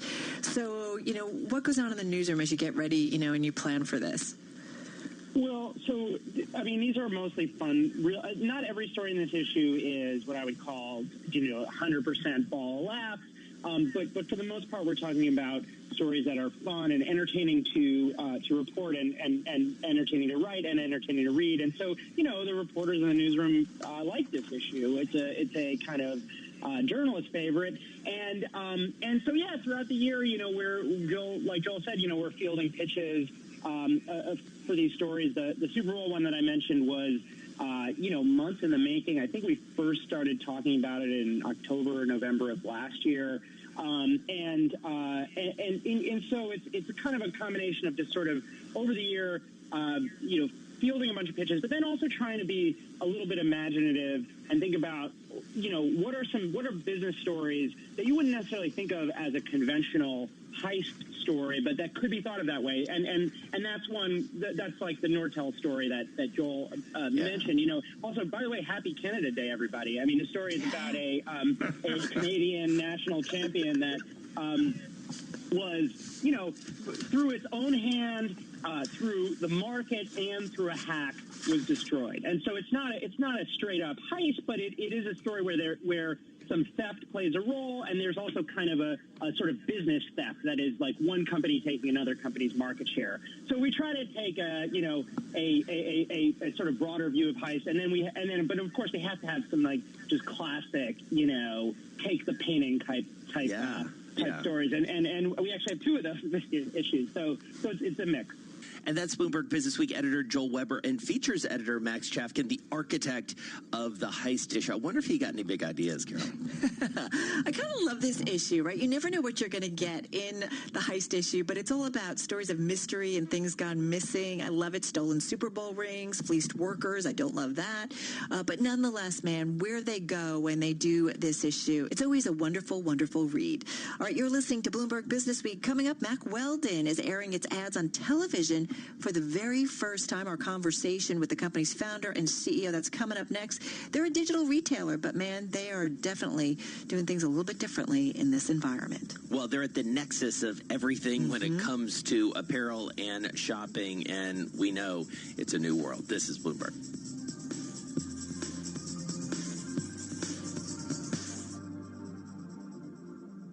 If you came across someone struggling with hunger, how would you recognize them? By their clothes, their age, the way they speak. Hunger can be hard to recognize. Learn why at IamHungerInAmerica.org. Brought to you by Feeding America, 200 Food Bank Strong, and the Ad Council. Asset managers who seize change to launch new strategies, add distribution channels, or exploit new technology to re-engineer the investor experience are often rewarded. However, in an industry paralyzed with complexity, few act with agility or decisively. Few run their business strategically. Yet, the most competitive managers in the market know with the right partner and a flexible operating platform, you can. Go boldly toward change with SEI Investment Manager Services. Determination and operational strength are both essential factors for growth in asset management. I'm Steve Meyer, President and Head of SEI's Investment Manager Services Division. We know that disruptive forces create opportunities around the world. If you see potential in change, our industry specialists will maximize SEI's integrated platform of data and risk management, global investment operations, compliance support, and investor services to position your asset management business for success. Come grow with us. With SEI Investment Manager Services, you lead the charge in a competitive marketplace. Learn more at SEIC.com/seize change. This is a Bloomberg Money Minute. Since 2017, Cameo has been letting people pay celebrities, entertainers, musicians, and influencers to record messages for them. Now the service is expanding into live Zoom calls. Every single athlete, actor, celebrity at their core is really a gig economy worker. Stephen Galinas is co-founder and CEO. The biggest athletes get paid per game. Musicians get paid per show. Stand-up comedians get paid per act. Which raises the question of how much should it cost for a 10-minute Zoom call, and are celebrities setting the right price? We have price points so talent can come on and almost use comps like in real estate, where they can see people that are similar stature, maybe teammates of theirs in a sports team or a similar caliber musician in another band. A 10-minute Zoom call with comedian Gilbert Gottfried was recently listed for $150, while actor Charlie Sheen was going for $500. I'm Charlie Pellet, Bloomberg Radio. Business is... If you want to find out what the best laptop is for all those video conferences with your colleagues while sitting at your makeshift desk, you could ask a robot, or someone called Robert, or Raj, or Fiona, or one of our other tech experts on Shop Live, Curry's PC World's online video call experience. Hi, you're talking to Ali on Shop Live. Isn't it nice to get advice from another human being? They're just a click away. Curry's PC World. Talk to our tech experts online with Shop Live. When you're facing a problem, like how to make an electric car more efficient, you could sit down and talk it through. But at Honda, we decided to listen to the wind tunnel. With wing mirrors? Or without? Yes. With? No. Without? Yes. With? No. Without? Yes. Or with cameras instead of wing mirrors? Sweet. The new Honda E with wind cameras, not mirrors, because we listen to the wind. Honda. The power of dreams. Buckle up, race fans. NASCAR is back in the driver's seat. And you can cut straight to the action here. With the Performance Racing Network on TuneIn, you can hear PRN's live coverage of some of this year's top events. As NASCAR's top drivers, Kevin Harvick, Clint Boyer, and more get back on the track. Search Performance Racing Network to listen and see upcoming races. Staying current on college hoops starts here on the Eye on College Basketball podcast. CBS sports columnists Gary Parrish and Matt Norlander bring you commentary, insider information, and statistical analysis covering the entire NCAA. The amount of earning potential you could have had there, or if you had gone to play at any other place with a chance to play in the NCAA tournament, win a national championship, none of us would have faulted Cunningham for doing that, but he decided this is where he wants to be in the face of a postseason. Search Eye on College Basketball on TuneIn to listen. Bloomberg Business Week with Carol Massar and Jason Kelly from Bloomberg Radio. We're bringing you some of the most important and informative conversations we have throughout the week on our daily radio show. And Jason, we do like to remind everybody that as we were having these conversations, the world continued to evolve. The stories continued to cross the Bloomberg terminal. News just was fast and furious. Well, and one of the things that we know is happening is that people actually are continuing to shop. Now, they're doing it a lot more online, and that's probably good news for Mack Weldon's CEO, Brian Berger. He's a friend of the show. We check in with him pretty regularly about what they're doing. full disclosure, I'm a customer. I buy Matt Weldon stuff. It's really good. But he caught up with us to talk about some of the new things he's doing to respond to the crisis. Irrespective of what's going on now, we're always trying to be really thoughtful about where our ads show up. A lot of our ads are served by algorithms, and so you could put constraints on sites that you want to be excluded, but so it's something that we think about on a regular basis and that we have thought about a lot with respect to what's going on right now with Facebook. I wouldn't say that we're at a point where we feel that we're going to be kind of pulling our ads, but we absolutely respect the moves that some of the larger brands are making in this regard, and these are tough calls. I think for everybody. We're living in in really unprecedented times, and I think that brands taking a stand for things that they believe in is really awesome. And we've tried to do that as appropriate, and we'll continue to look at this situation and see what makes the most sense for us. Well, and speaking of taking stands and the conversations that you're having, Brian, I do wonder about the conversations you're having around equality and inequality and diversity right now. You're a relatively young company, and in some ways it's what we've heard from a lot of CEOs we've talked to is that when you're a younger company, in some ways it's easier to have this conversation, younger in terms of the age of the company, but also candidly in terms of the age of your workforce and whatnot, and how you're constructed. Tell us a little bit, if you can, about what those conversations are like and some of the things you're hearing from your employees that you're putting into play. It's been super. Also with respect to the COVID lockdown and then the murder of George Floyd, it's been challenging on so many levels. But the murder of George Floyd was particularly challenging because there was a bit of a galvanizing effect when we all went into quarantine, and really the message from myself and from most CEOs was that we're all in this together. And in this instance, the message was we're not all in this together. There are parts of our employee base that have been and are way more affected by this than other parts. But that doesn't mean that we can't all together come together and do a much better job at how we think about diversity and inclusion in our company. And so we took some very specific actions, and we came together, and the work is just beginning.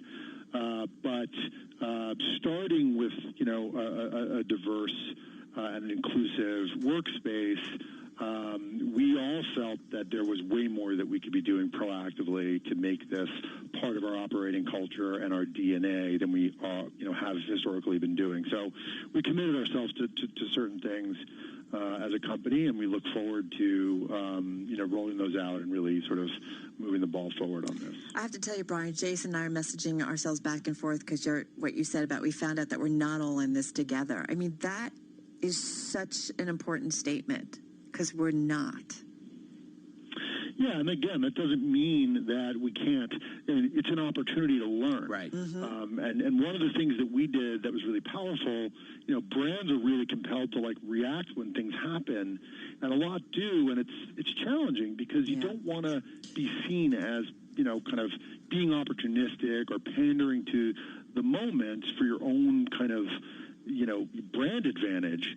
So we really tried to be very introspective and really had an employee-first mindset. If we treat our employees right and we create the right work culture and an environment for our employees, then that will ultimately manifest itself externally to our customers and to our brand. And I have to say, Jason and I have talked to, Richard Edelman of Edelman, Corporate Communications, and he's, advising a lot of companies and reminding us, whether it was through the virus and also, with what happened in Minneapolis, that it's just not the time for companies. I think we all had a little bit of a time where we had to kind of find our way, but ultimately, bottom line, it's not a time for companies to go dark or for leaders to go dark, that people want to hear from companies, especially those that they like. So it's an interesting time. It's an interesting time, too, for you guys because you're doing TV ads. What's up with that?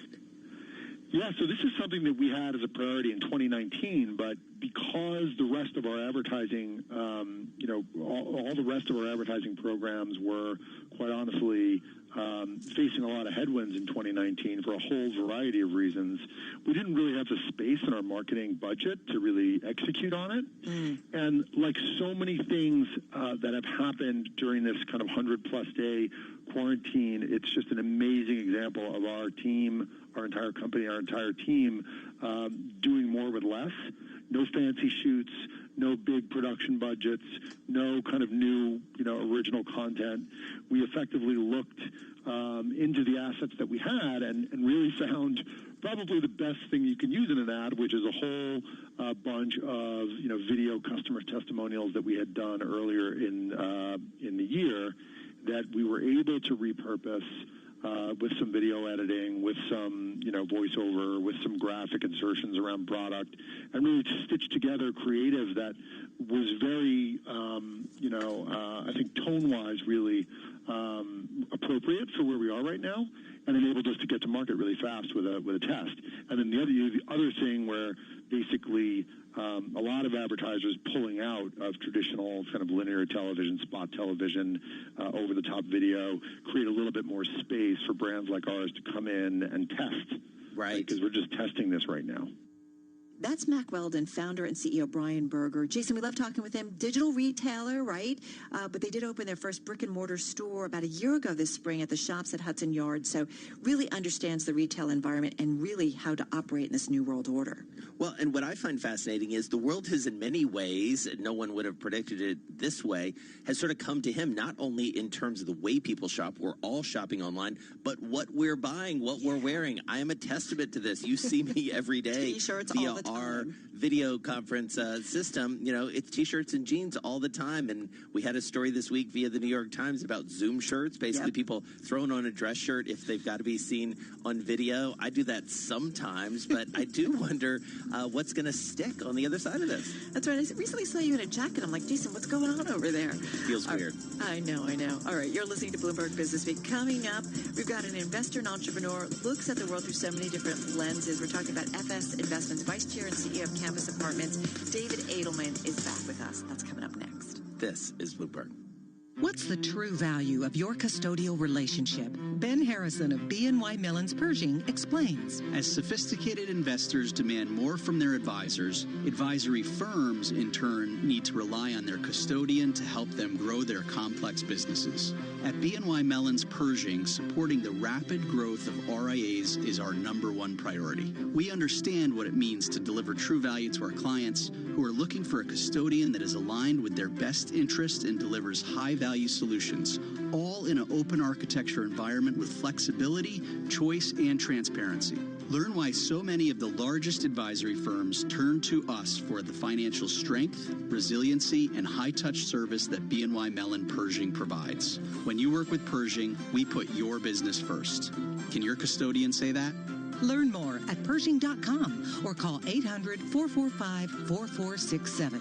Pershing Advisor Solutions, LLC. Member FINRA SIPC. Have you wanted to speak a new language, but you thought it'd be too hard or take too much time? Then go to Babbel.com, download the app, and try it for free. In just 15 minutes a day, you'll be on your way to speaking a new language in just a few weeks. And right now, you can try Babbel for free. Babbel starts out teaching you words and phrases by matching them with pictures. You won't believe how easy the interactive program is. Soon the sentences get a little bigger, and before you know it, you're having simulated conversations voiced by native speakers. And because Babbel is crafted by language experts and uses the spaced repetition method, in just 10 to 15 minutes a day, you'll be speaking the language of your choice with real confidence. With Babbel, you can speak a language. Just go to Babbel.com and start your first lesson in the language of your choice for free. Download the Babbel app or go to Babbel.com and try it for free.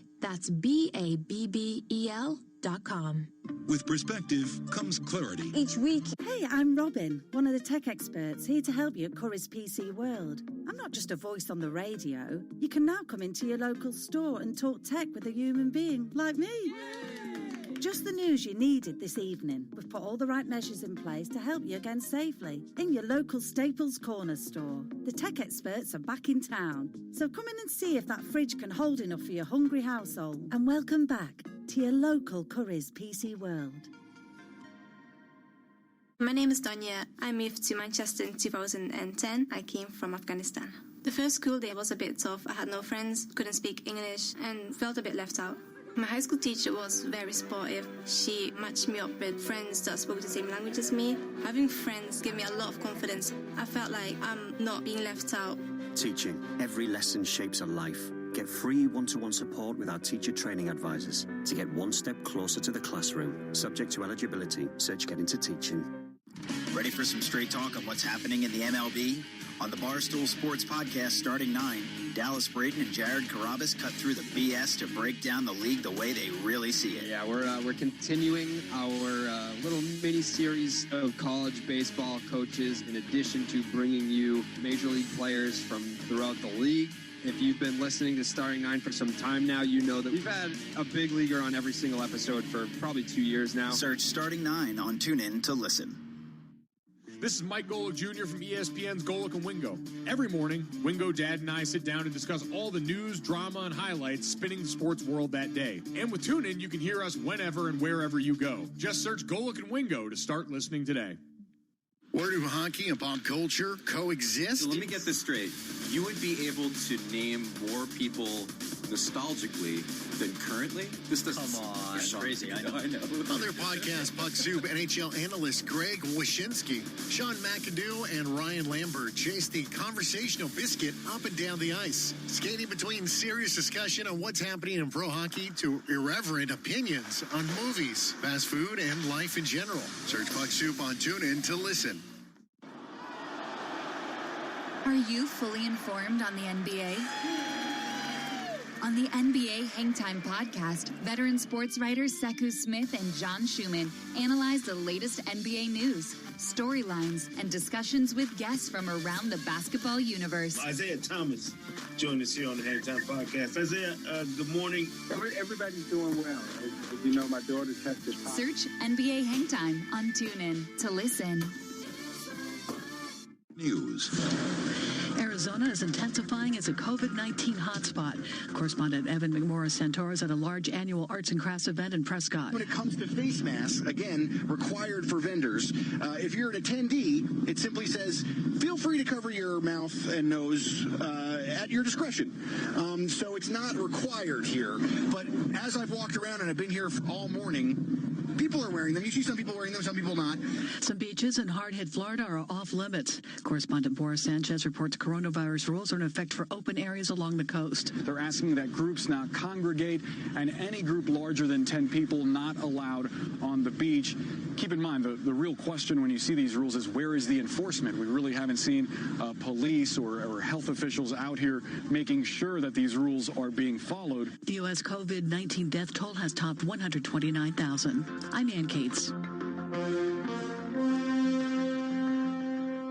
And I'm Mark Mills from the Bloomberg Radio Newsroom. This newscast is brought to you by SEI. Since its founding 50 years ago, SEI has provided investment managers and asset owners with robust infrastructure platforms and flexible outsourcing solutions. Go to SEIC.com/IMS. Construction on the controversial Keystone XL pipeline has begun in Canada, and the premier of that nation's top oil-producing province says the project's momentum may make it difficult for a future U.S. administration to cancel it. While President Trump supports Keystone XL, presumptive Democratic nominee Joe Biden has said he would rescind the permits authorizing the project if he's elected. U.S. financial markets were closed in observance of July 4th. European stocks fell as investors were concerned about conflicts over European monetary policy.